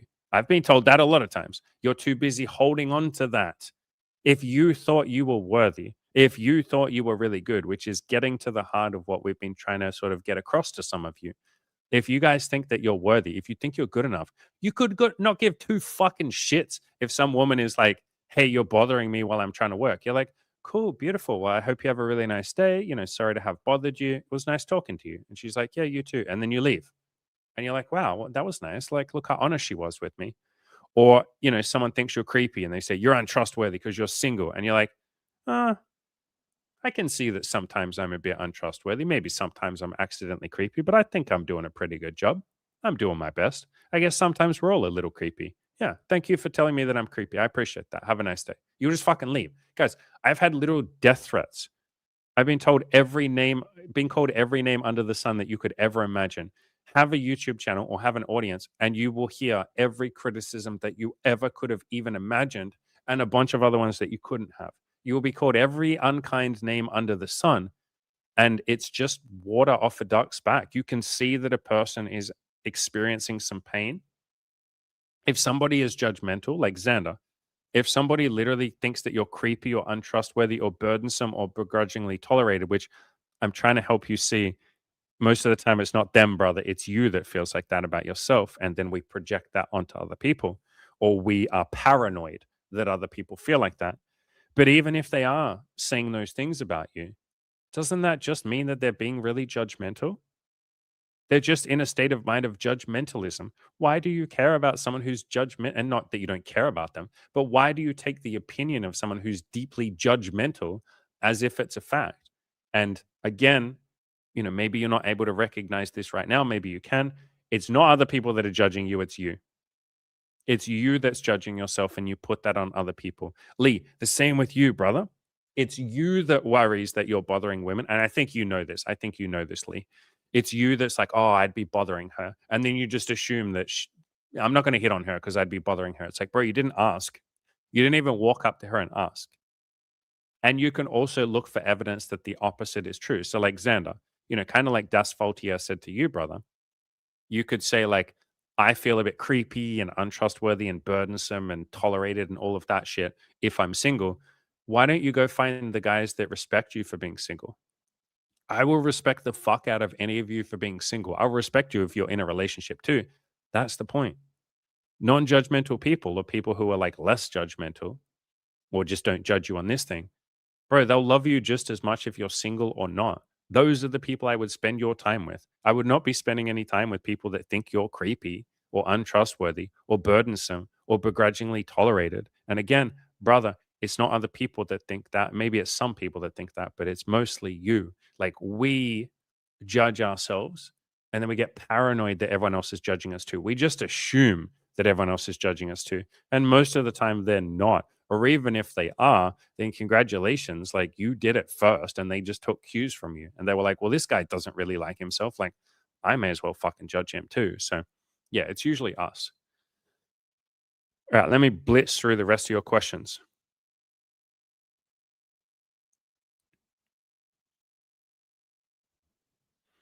Mortis says, Andy, since I'm going out on Tuesday with the guy I met to a pretty large gathering, how to make approaching and flirting actually fun?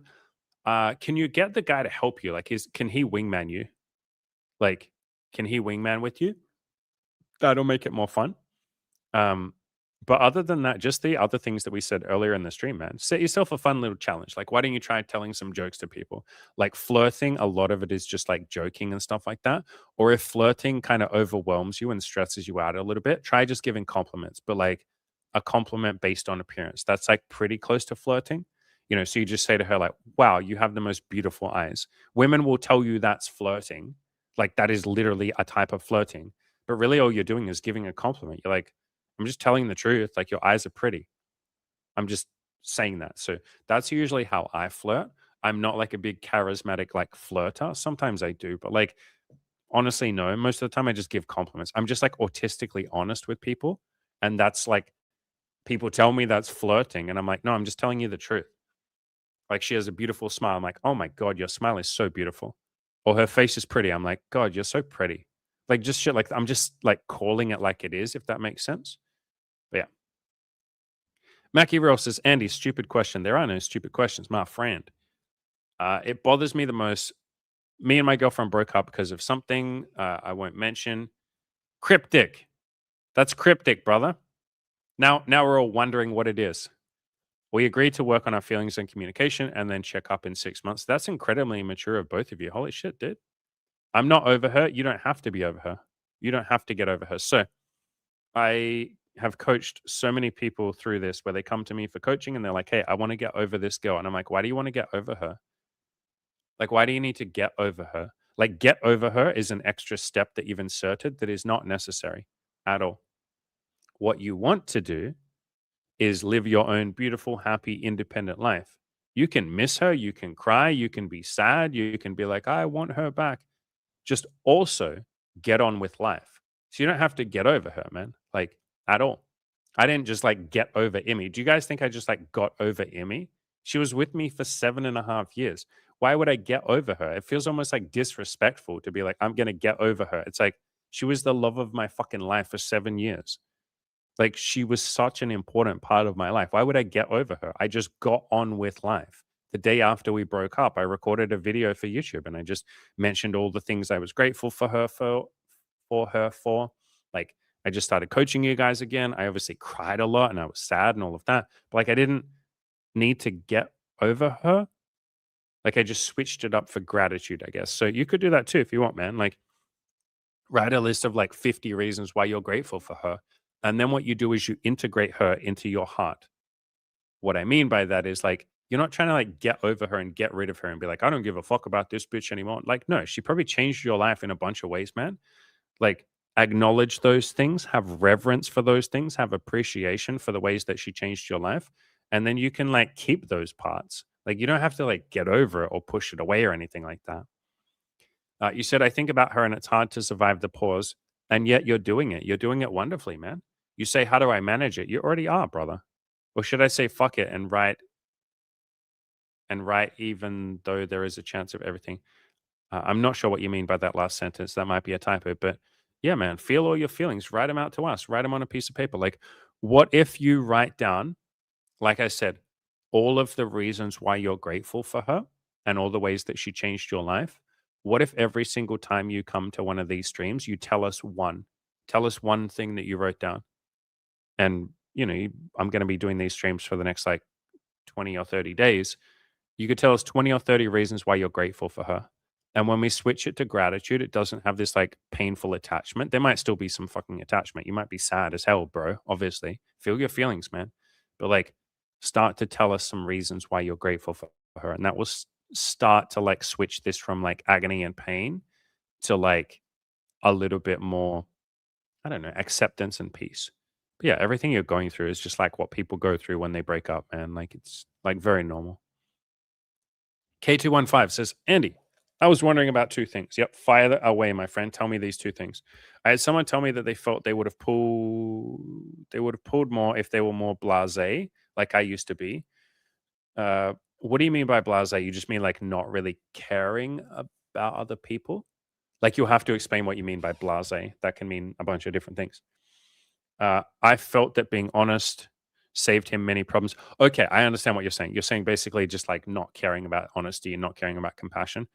Uh, I felt that being honest saved him many problems that I had. How would you have communicated the value of honesty down to the best things that it did for your relationship? So I've written a bunch of articles about honesty, and I'd probably just like give him the articles about honesty. Um, just go on to killyourinnerloser.com and search for the word honest or honesty. You can also search on my YouTube channel for the word honest. I'm pretty sure there's a bunch of videos on there about honesty. Yeah, here you go. Stop playing games. Why radical honesty gets you laid more and loved. There's another one on honesty can be difficult sometimes, and that's okay. There's another one called I only lie when I'm trying to get something. Honesty, are you struggling to be honest? Honesty is so important that it's tattooed on my body. I literally have on my arm a tattoo that says speak truth. So I did a video on that like 3 weeks ago. Yeah, I just searched on my YouTube channel for the word honesty. You can be honest and get laid. Here's how. I used to lie to get in women's pants, and here's why I'm honest now. A girl's thoughts on men being more honest. How to be an ethical player, which is about being honest. So I talk about honesty a lot, man. Obviously, just search on my YouTube channel or my Spotify, or just search on my blog for honesty. And yeah, the second thing I'll say though, man, is if someone doesn't want to be honest, I don't take their hell away from them, and I don't say that lightly. Being dishonest with people is a form of its own torture and hell. Like all of us have lied, and we all feel shit when we do it. And we have to remember what we lied about. And we have that guilt or that voice in the back of our head.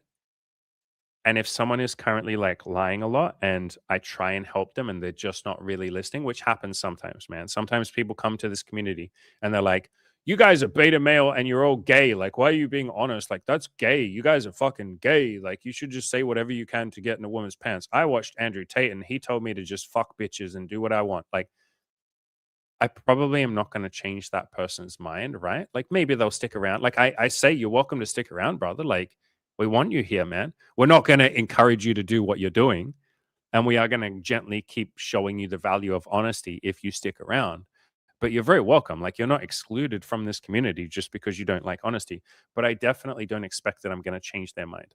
I'm not needy or attached to the outcome of changing their mind. Some of their minds do change, but a lot of people are just used to like lying, man. And I said it before, I'm not going to take that hell away from them because it is hell. Lying is hell. You have to remember what you said. You feel guilty. And then you have to try and get rid of that part of you that feels guilty. You have to literally try and make yourself a psychopath, which you're not. Most of you are not psychopaths. And so it's really hard to try and shut down that voice in the back of your head that feels bad.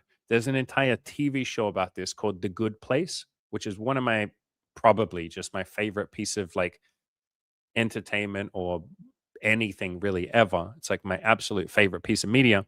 And it talks a lot about this. Like, how do you be a good person? Why even lie or why even tell the truth? Like, what is the point of telling the truth in the first place? If nothing matters and we're all going to die, what is the point anyway? And this TV show explores that. So, yeah, man, you can keep trying to help him if you want to, but you can't save everybody. And like, if being dishonest is working good enough for him right now, which can you get laid while lying? Yeah, obviously, no fucking shit. We all know that, right? And so you get a positive feedback from that. You're like, well, it's working and I'm getting laid. I'm not honest and I'm getting laid. Wow. I should then keep being dishonest and then I'll keep getting laid. And it's like, yeah, but like being honest gets you laid too, man. And you feel a lot better. So yeah, I try not to force change in people. But if they're willing to like, then I'll have a conversation. You're also going to say, I got the book, You Can't Afford the Luxury of a Negative Thought, and it mentions forgiveness. I want to forgive and move on, but sometimes I'm so upset and ashamed. I don't know if I can. And that's okay, man. I would just start working through those feelings. Like, you're very welcome to hit me up for coaching if you want to work through this.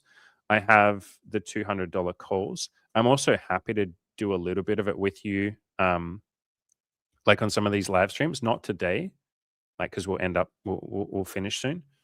But let me find, here you go. I'll put it in the chat.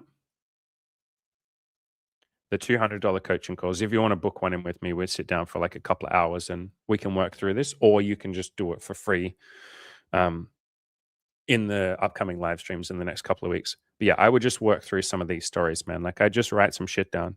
Like you say, I want to forgive, but sometimes I'm upset and ashamed. Write down what you're upset and ashamed about, and then just start like processing that. Talk it out with other people. You can talk it out with me.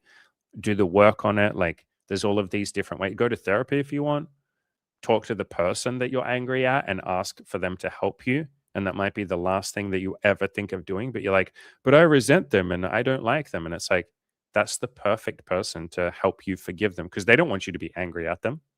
They don't want you to like not forgive them.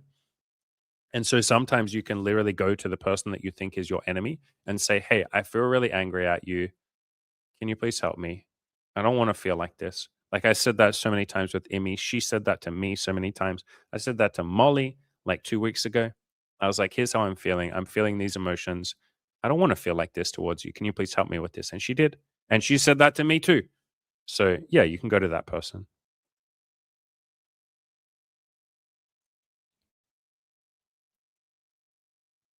All right. I'm trying to blitz through all of your questions. If there's any of them that I haven't answered or that I miss, you guys can just ask me tomorrow. I try and answer all of your questions, but like there are like literally hundreds of comments.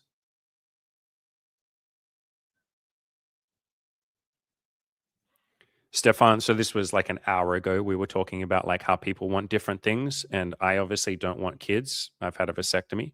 Stefan wants kids. Yeah, this is why I say like you guys probably aren't going to be happy like living my life like at all.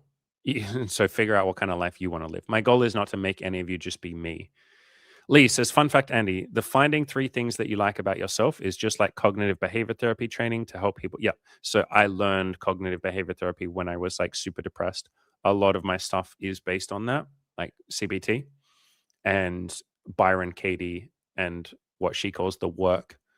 So she is a big advocate of like, she doesn't call it CBT, but her stuff is like pretty similar to CBT.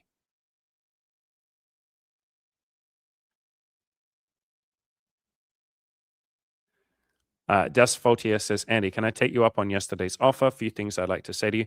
Yeah, for sure. Not today, because I only just saw this. I know you posted this an hour ago. But yeah, tomorrow, if you remind me, first thing, you can jump on the stream and we can talk for sure, man. If you want a bit of coaching, you can. If you want to just fucking talk for a bit, you can. If you have a message to send to the audience, as long as you don't say some wild shit and start telling them that Hitler did nothing wrong, then you can have the floor and say whatever you would like. And Hitler did a lot of things wrong. If you study, I actually think, guys, I'm not that fond of this Hitler guy. Like, I understand he was doing his best and shit like that. I don't know. I'm not a big fan of the executions and shit like that. Just like not a big fan of the genocide and shit like that. This is a little bit too far for me. So, yeah, all the murdering and the not a big fan. Not a big fan.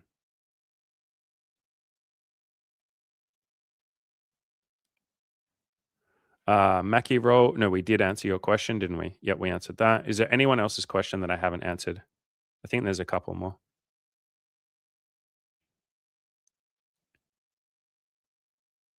You guys wrote a lot today. I feel like today was a pretty busy stream.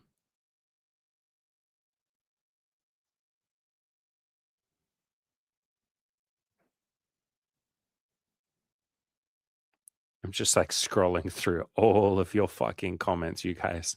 Holy shit. Here we go. Mohammed says, thank you, Andy. How did you convince someone as anxious as Imi of an open relationship? I didn't convince. So anytime we use words like convince or get or any of that, there is almost this like pressure to change their mind. I don't convince anyone of anything. I don't get anyone to do anything they don't want to do. What I do is I invite them or I offer. I say, would you like to do an open relationship? And I said that to her in the early days. I said, look, I'm always non-monogamous. I told her that before we even slept together. I tell everyone that. That's never going to change. I'm always going to want to sleep with more than one person at a time. It's just who I am. It's what I like. It's me.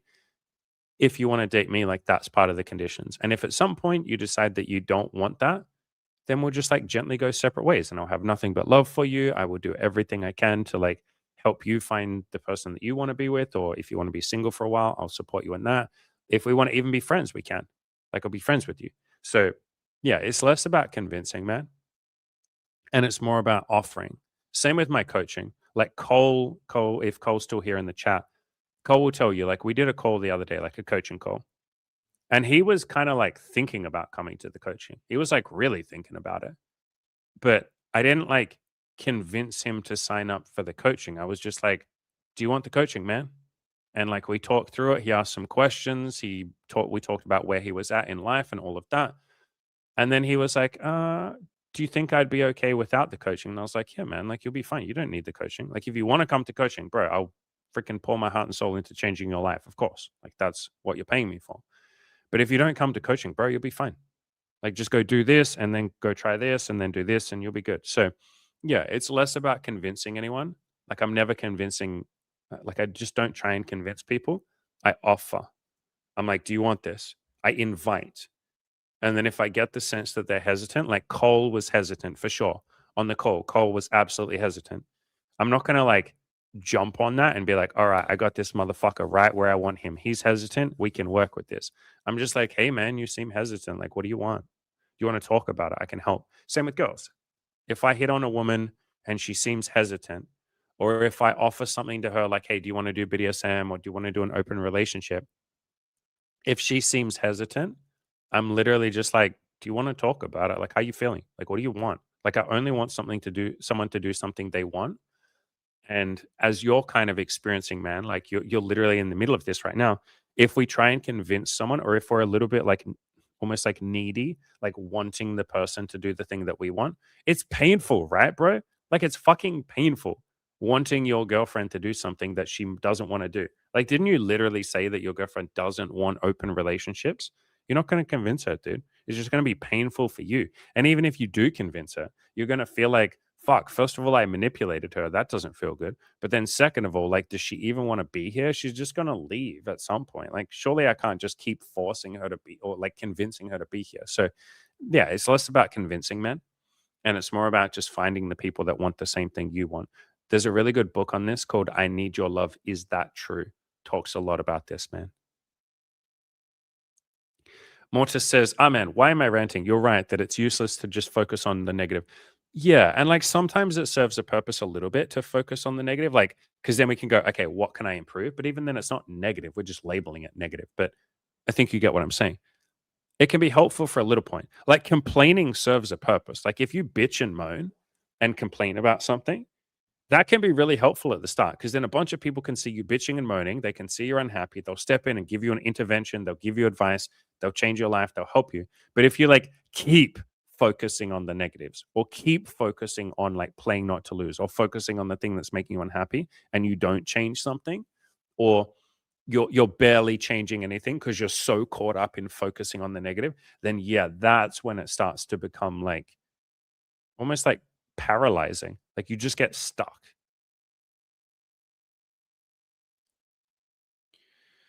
And Mike says, Mortis, I see what you mean, but I would dare to say the majority of guys who say nice guys finish last are fake nice. Yeah. Yeah. We could have an entire, like, fuck, I really want to do this. Like, can we do this tomorrow? Can you guys remind me tomorrow? Because there's a very good chance that I will forget. One of my favorite subreddits is r slash nice guys. And there's a female version too, r slash nice girls. And literally, it is guys being like fake nice just to try and get sex. And like, we're all nice and like, yeah, maybe you want to be nice and that helps you get sex. But like, what I mean is they're being nice, they're trying to be nice. And then the second she's like, oh, thank you. But like, I have a boyfriend. He's like, I'll fucking kill you. How dare you, fucking useless piece of shit. I hope your stupid boyfriend dies in hell. And I hope both of you fucking go to hell for your crimes of not going out with me. Like, there's like so many of the like we'll try not to mock the people, but like it is seriously one of my favorite subreddits. Like literally one of my favorite subreddits that the guys just turn on a dime the second she is like, "Oh, hey, that's so sweet of you, but I actually have a boyfriend." And he's like, "I hope your stupid boyfriend dies in hell, you dumb bitch. Fuck your boyfriend. Why won't you?" And then half of them say, "Why won't girls like you ever give a nice guy like me a chance?" And it's like, didn't you literally just call me a cunt half a second ago and tell me you hope my boyfriend dies? How is that a nice guy? And he's like, yeah, nice guys like me always finish last. So one of my favorite subreddits. We'll play with it tomorrow if you guys want.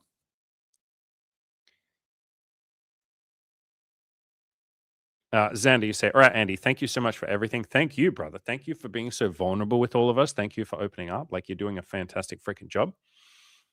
You say it seems like everyone thinks the best things I could do for now are trying to find something to be grateful for after every approach. Yeah, just because that will make this really fun, and then you'll want to do more like approaches. Reading that article, yeah, don't just read it though. Like do the exercises. Like that article, the I don't give a fuck article, could literally take you the next like 6 months to really start to implement some of the shit in there. Same as the play to win video course, dude. Don't just like watch it literally spend the next 1 year on it. Like pick one chapter and just do that for the next 2 months. Like literally everything in your life, apply that chapter to, and you'll start to see some mental shifts start to happen. Mackie Roll says, dude, my approach today was a girl working and it was okay. Yeah, like I said, we can talk to girls who are working. She didn't want me though. She can't handle the heat, man. Bro, I did a video on this. Like, I'm not even joking. I did a video on this. It's got the SpongeBob meme on it. Do you guys know which video I'm talking about? Where is it? Where is it? Is it not released yet? Have I not released it? I thought I had. Maybe it's an article. Maybe it's not a video. Maybe it's an article. So if you go to killyourinnerloser.com, there is an article on there. I released it a long time ago. That's why I can't see it. It's called If She Ghosts You, or I guess If She Doesn't Want You. It's because she's scared of how handsome you are. It's on the second page. So you'll have to go back. I've written a lot of articles lately. So this article here with the SpongeBob meme. So Mackie Roll, the only reason she didn't want you is because she's just scared of how handsome you are, bro. And like that seems like a silly, like I'm being silly. But in the article, I literally talk about like, nah, man, like it's not so much about you. Like if someone doesn't want you, it's not because you're a bad person or any of that. And maybe you already know that, but yeah, kind of like you said, my worst interactions that were judgmental are the most funniest to me, actually. Yeah, exactly, man. It's like if someone is like judgmental or they don't want you or they're like really unkind or whatever, or they're calling you creepy, it's just probably they're not fucking happy in their life, man. Like happy people just don't really judge other people. And so if a girl is unkind to you, then she's probably not having the best life or she's just in a bad mood or some shit. Like it's almost never you. Mortis, do I want to share the song? Go on then, you cheeky fuck. Do you guys want to listen to his song? Yeah, you do. Let me find it. Where did I put it? Here it is. I'm not going to play the whole song because like a minute or so long, but we'll play like 20 seconds. And let me know if you guys can't hear this. I think this will play. I think you guys will be able to hear this. Till you make it. That's what they say. It's what you do. But your eyes, warmer than sunrise, make it so hard to lie to you. You could save me all this trouble, and we never need to mention it again. But till you burst my little bubble, I'll struggle to see you as a friend. So I'll fake it. Fucking sick, man. That's amazing. That's really good. Chad says this could be on an Ariel soundtrack. I assume you mean like Ariel, the Little Mermaid, like Disney. Yeah, I agree. Dude, it's sick. That was like really genuinely good, man. You said you sang the backing vocals and you arranged it too, right? Like produced it, I guess you would say. Yeah, it's sick, man. Like, thank you, man. That's great. Mortis, you said, "Am I a nice guy?" Lol. If you mean what we're talking about, like overly nice and stuff like that. No, I think you have a backbone and shit, man. Like, I think sometimes you get a little bit frustrated with your lack of results. So does Xander. So does like, that's just like a normal human thing. Like, no, I don't think you are like the guy who would fucking explode because the woman has a boyfriend. Like, that is a deep sense of pain that some men carry around. And so, like, we'll never mock those guys, by the way. But like, nice guys, a lot of them carry this like deep sense of pain and entitlement. It's very much like an ego. Like, your ego goes like, they owe me sex, or like if I'm a nice guy, then they have to give me sex, or the world should reward me for being a nice guy. And like the world will reward you. You just weren't grateful. And you'll see that if we go on the subreddit tomorrow and I show you guys some of the like screenshots and conversations and shit. Like the guy will be nice and he'll say like, "Hello, my lady," like tips Fedora. "Hello, my lady. Like, would you like to go out with me?" And she's like, "Oh, that's so sweet of you, but I actually have a boyfriend." Like, he just got rewarded for being nice. She was fucking nice back. She was really polite. But then he takes that as an insult. He gets butthurt and he's like, "Fuck your boyfriend. I hope he dies in hell, you dumb bitch." And it's like, okay, you were rewarded for your niceness, which is the thing you said you wanted, or the thing you wanted internally. You wanted people to reward you for being a nice guy. They did. You just got butthurt because she's loyal to her boyfriend. What do you want women to be disloyal? Do you want her to just be like, yeah, you know what? I'm just going to ditch my boyfriend and fuck you. What do you think happens then when some guy hits on her when she's with you? She'll just cheat on you too. Like, do you want women to be disloyal? And so, like, the nice guy just like that part of us believes that we're entitled to set rewards or certain rewards for our behavior and for our niceness. And even when we get a reward for our niceness, we're like, yeah, but it wasn't the exact reward that I wanted. I wanted her pussy on my face and I'm angry. And so it's just kind of like an entitlement thing, but it's also a pain thing. It's like just a fundamental misunderstanding of the world. Like you misunderstood that like you're not entitled to everyone sleeping with you just because you asked them out. And you wouldn't even want that. You don't want everyone to say yes to sleeping with you because then that means they're all going to be disloyal. What do you think is going to happen when someone else hits on them when they're with you? They'll just cheat on you. So, yeah, it's kind of like someone else said here. I can't, like Mike said, I think he was talking about something else. But this statement is basically like the nice guy thing where it's like, this motherfucker owes me. Like that's basically what they're thinking when they hit on a woman. And women do that too. Lots of people have that like sense of entitlement in business, with dating, with everything, where they're just like, this motherfucker owes me something. If I hit on them and I'm polite, if I do that enough, they should sleep with me. And it's like, yeah, but some people just don't want to sleep with you, bro. Yeah. Xander, yeah, you said I never blamed anyone but myself for my lack of results. So for you, my beautiful friend, and this is what we've been or what I've been trying to get across to you. What if you didn't blame yourself? That's like your next epiphany. What if I didn't blame myself? What if there's no one to blame? What if this isn't about blame? What if the word blame, which just is guilt? What if I let go of the guilt and the shame and the fear? And that's what we're guiding you towards. Like, what if I just did this because I love it, because it's fun? What if I just relaxed and actually enjoyed the process of approaching without blame, without like, what am I doing wrong? Like, your lack of results. We said this yesterday, man. Like, this was my big speech yesterday. Bro, lack of results. What are you talking about, man? Like you had a girlfriend for 5 months. You have results. You just call it a lack of results. You approached 1,600 women. Do you know how many guys would give anything to be able, like half of the guys in this chat would give anything to be capable of approaching one woman a week. You've done it 1,600 times. Half of the guys in this chat think you're a fucking god, man. And you literally say lack of results. That's the pain point. That is the part that is holding you back.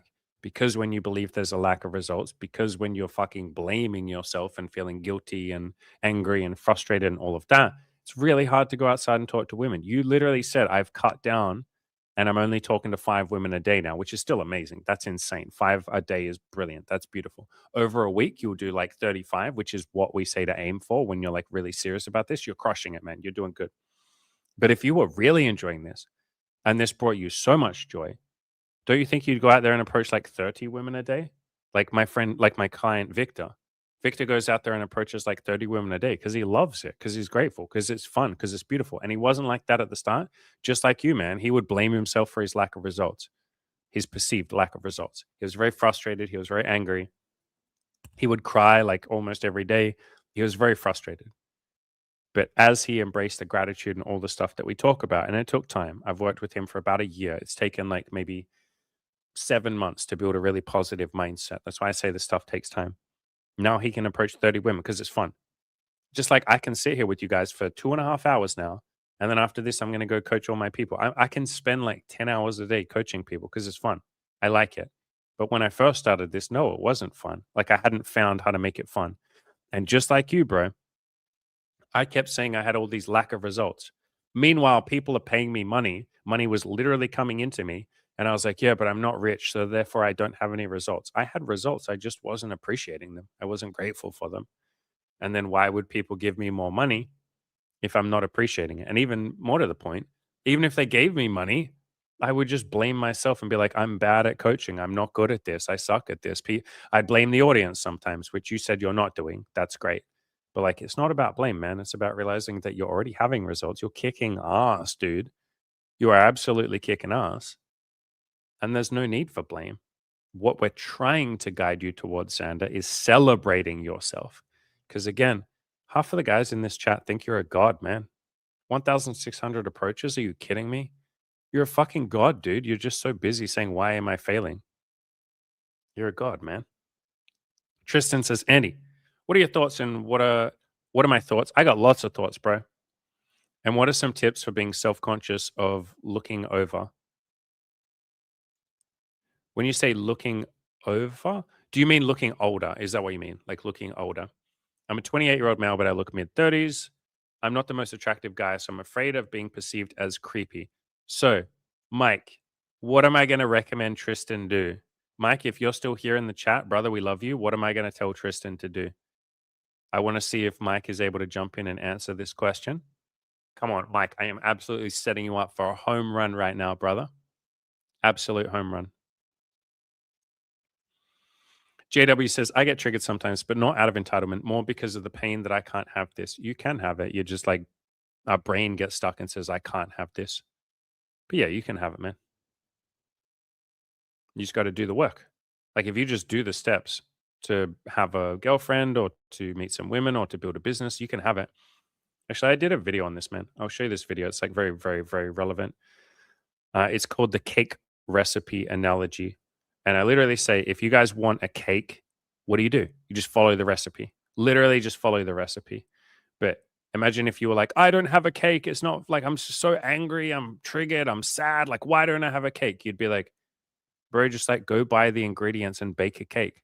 Yeah, but I'm never going to be the person with a cake. You'd be like, bro, just like follow the recipe, make the cake. So if you go on my channel, look at this thumbnail. I put so much effort into that thumbnail. Just search for the word cake, and it's called the cake recipe analogy. So if you want women, just follow the instructions. And a lot of the time we say, but I have followed the instructions. It's like, yeah. But like, you've only just been doing this for 6 months. Might take a year. Like, keep going. Mohammed, can you ask this question tomorrow? I'm getting a little bit tired because we've been here for 2.5 hours. And I want to give a really like longer answer to this. So if you come tomorrow, would you mind just copy pasting this question tomorrow? You said, you know, what red pill principles would I have kept and what have I discarded? There's most of them that I've discarded, but some of the general things that I've kept have really, really, really helped me. So ask this tomorrow. Stefan says, I always thought that I was also unattractive. From your profile picture, you're a whole little fucking piece of ass, bro. But yeah, I think especially as guys, we're just not used to getting compliments. We're not used to being told that we're attractive. We don't feel like it. What you'll find, though, is a lot of women don't feel attractive too. I've talked about this in videos, and I even showed some pictures of like Nisha, one of the girls that I dated for like 5 or so months. And every time I would show pictures, you guys would be like, you guys and other women and shit would be like, what the fuck? She's insanely hot. She's got that like e-girl look, like ridiculously hot. But she was so unbelievably convinced that she was ugly. And so there's lots of women that feel like that. Even Molly, who I'm seeing right now, I won't show pictures because she's asked me not to at this point in time. I think maybe she'll be comfortable in the future. We'll see. Who knows? But if I showed you guys pictures, you'd be like, what the fuck? Molly's hot as hell. And when I ask her, like, do you know that you're pretty? Do you know that you're attractive? She's like, sometimes, but sometimes I don't. So even women have doubts. Another girl that I'm dating right now, she's 20. She's really fucking pretty. We were having sex the other day and I was looking at her and I just kind of paused for a bit and I was like, do you know that you're really pretty? And she smiled and she said like, thank you. And like, it really lit her up. We talked about it afterwards and I was like, hey, I meant that genuinely. Like, do you know that you're pretty? And she was like, I used to think I was pretty like in high school, but no, like I haven't felt pretty for a couple of years now. Like people tell me I'm pretty, but I definitely don't feel it. So yeah, it's not just you, man. Like lots of girls feel like that. And I don't think Mike, no, here we go. Mike did come through. Play to win video course. Absolutely. So my friend, I think it was Tristan. Was it you, Tristan? Yeah, Tristan, you asked this question. You know, I'm afraid of being perceived as creepy. Grab a copy of the Play to Win video course, bro.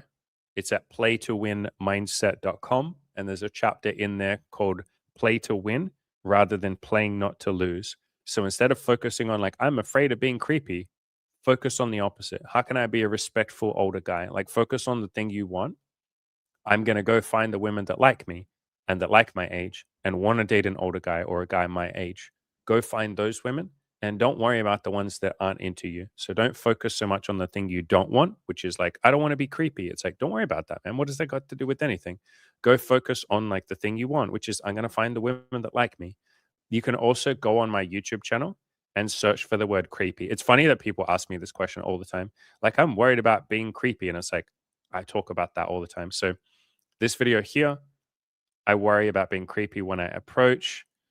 I'm pretty sure there's one about older guys too. Yeah, here you go. Insecurity as an older guy. And if you just search for the word like old or older, I've done a bunch of videos about that. Yeah, here you go. I'm old. Can I hit on younger women? You're not a creep for liking younger women. And that just applies in general. Like, you're not a creep for saying hello to women. Every now and then a woman might think that you're creepy. Cool. That's just like her opinion, man. Like, she's allowed to judge you. People are allowed to have their opinions, man. Doesn't mean you have to believe it.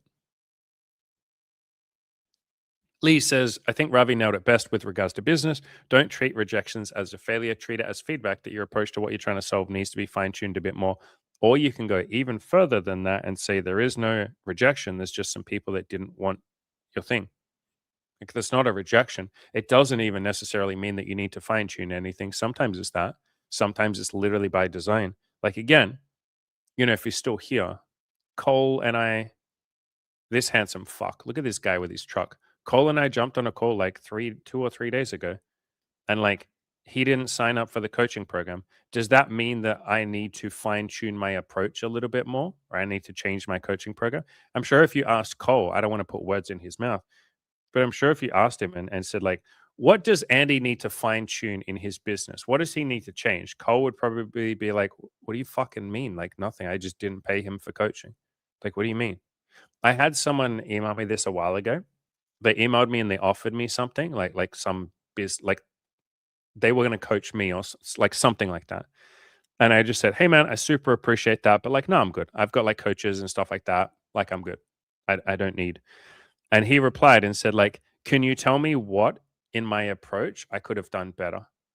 Like, when I pitched you to offer this for you, like what should I fine tune or change? And I was just like, nothing, man. I'm just like not interested in coaching with you. I don't know you. Like nothing. Like, I don't need coaching. I have several other coaches. Like, I also don't know you. And so, like, nothing. There's nothing you could have said. There's nothing in your approach that could have been different that would have made me said yes to you. Even if you had like the world's most mind-blowing coaching or some shit, I still would have said no because I'm good with my current coaches. If I'm ever not happy with my coaches, then maybe I would like look at your thing, but I'm good. And so, like, sometimes it's not that something even needs to be tuned at all. It's just like, this person didn't want your thing. Like, it's okay. But yeah, sometimes you can learn from it for sure and change something, especially if you're getting the same feedback over and over and over and over and over again. Like, if 50 people in a row said, like, hey, can you please try this? Hey, can you offer this? Can you do that? Then that's good feedback. But even then, sometimes, like sometimes things just aren't for a lot of people, and then it's about finding the people that do like your thing. Like, if you have a niche product or something, lots of the feedback might be like, hey, this product isn't what I'm looking for, hey, this sucks. But then the people that like it almost gets like a cult following and they really like it. Then maybe you don't need to change anything. Maybe you're good. So yeah, but I agree with the general sentiment of what you're saying, man. Like, yeah, there is no fucking failure in business. Fail, like FAIL, stands for first attempt in learning. You've learned something. This was your first attempt, and like, you didn't even fail. It's a learning lesson. Lee says, just brought a copy of the Play to Win video course. Looking forward to going through it. Yeah, man, just pick one chapter. I mean, like, you can watch the whole thing if you want to. But like, what I say at the start is just pick one chapter and apply that to your life. Like, this video course is pretty dense, and it isn't something that you just watch and go like, oh, that was nice. Yay, that made me feel good. It's like, that won't fucking do anything. Like, you got to actually follow through on the exercises and stuff like that that's in there. Cole says Andy doesn't use sales tactics, so the question doesn't even relate. Yeah, right? Like, yeah, yeah. Because you don't need to use. So I heard it said once. I think it was like Alex Hormozy who said, I'm probably going to butcher this. It was like, the only reason you use sales tactics is because your marketing sucks. The only reason you use marketing is because your product sucks. So what he was essentially saying, which he actually has a lot of sales tactics, but like nowhere near as much as other people. But essentially what he's saying is, like, if your product or your service or whatever you're offering is actually decent, then you don't really even need marketing. Like, marketing will help a little bit, But you don't even really you definitely don't need sales tactics. Like, I used to think you did need them, and, like, Cole, if you and I had done a call, like, years ago, like, 2 years ago, I would have used some sales shit on you. I wouldn't have, like, gone hardcore with sales shit, but, like, when you were hesitant around signing up or when you were trying to figure out if you wanted to sign up, I would have literally said, like, "Well, brother, like, I the coaching program could really change your life, man. I just think it would be a really good fit." Like, you would have felt like maybe not tons of pressure, but you definitely would have felt like almost an agenda of like, I wanted you to sign up. And I wouldn't have been too pushy. I was like a tiny bit pushy, but not too pushy. But you definitely would have felt like, oh, okay, he definitely does want me to sign up.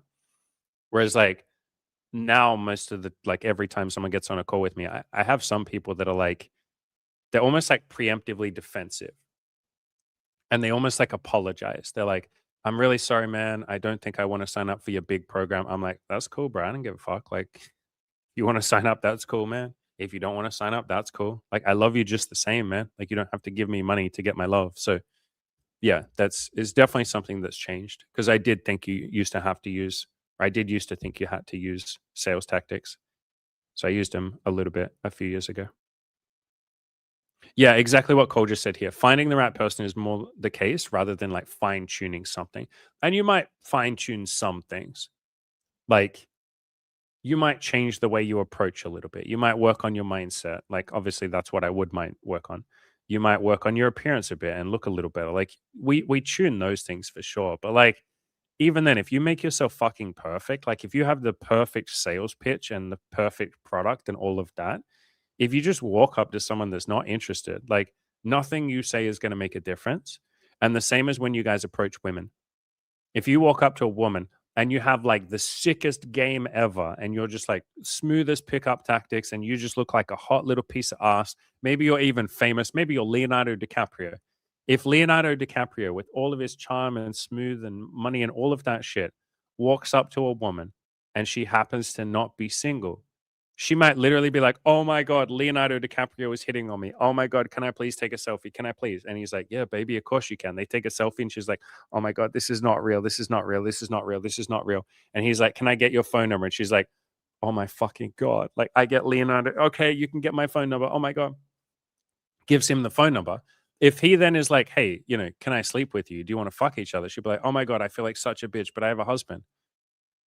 Like, and yeah, there'd be plenty of women that would cheat on their husbands for Leonardo DiCaprio, of course. But if he meets the woman who's not interested, which is my point, if she meets the woman who's loyal as fuck, nothing he does is going to make her fuck him. I like to use this analogy because it's funny, but I think it's really relevant.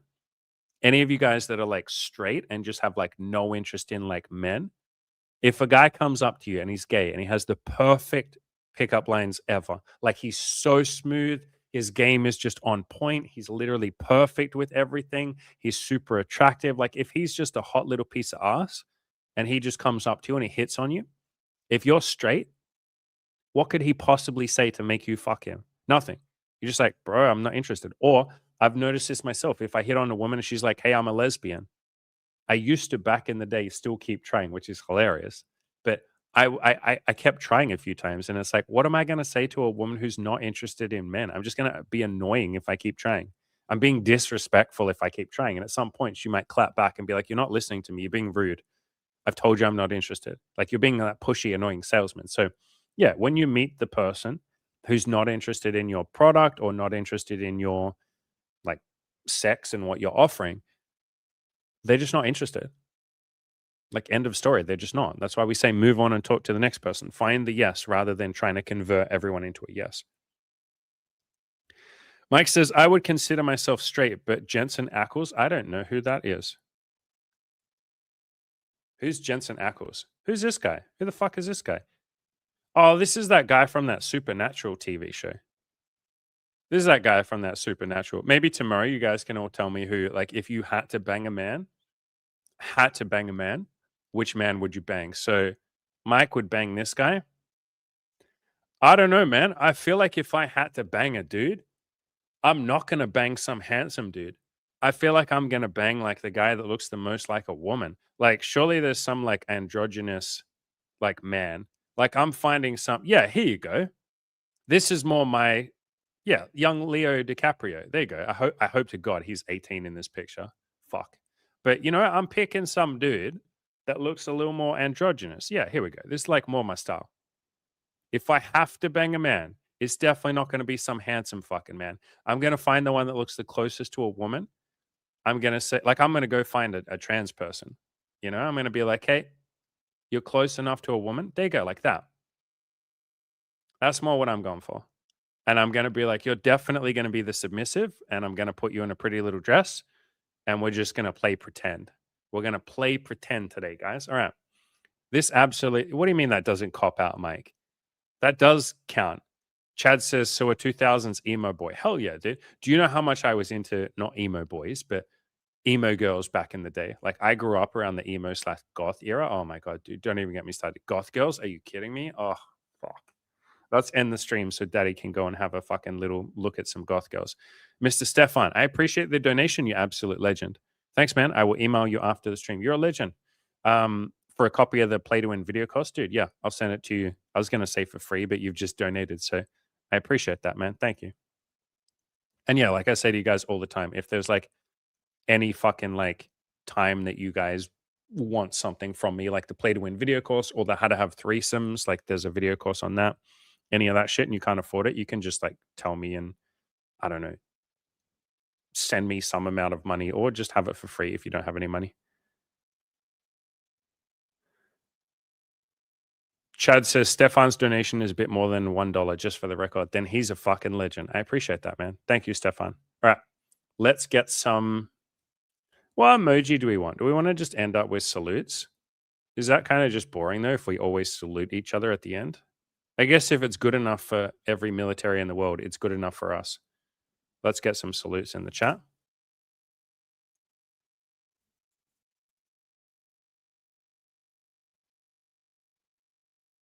Chad doing a double salute. Also, I do believe this was the longest stream that we've had in quite a long time, 2.5 hours. I appreciate all of you being here. You were all amazing. Xander, brother, once again, dude, thank you for fucking opening up so much. You did a good job. Thank you to the rest of you. Appreciate the donations. Appreciate you all being absolute living legends. Now get the hell out of here. Get the hell out of here, kiddos. Get the hell out of here.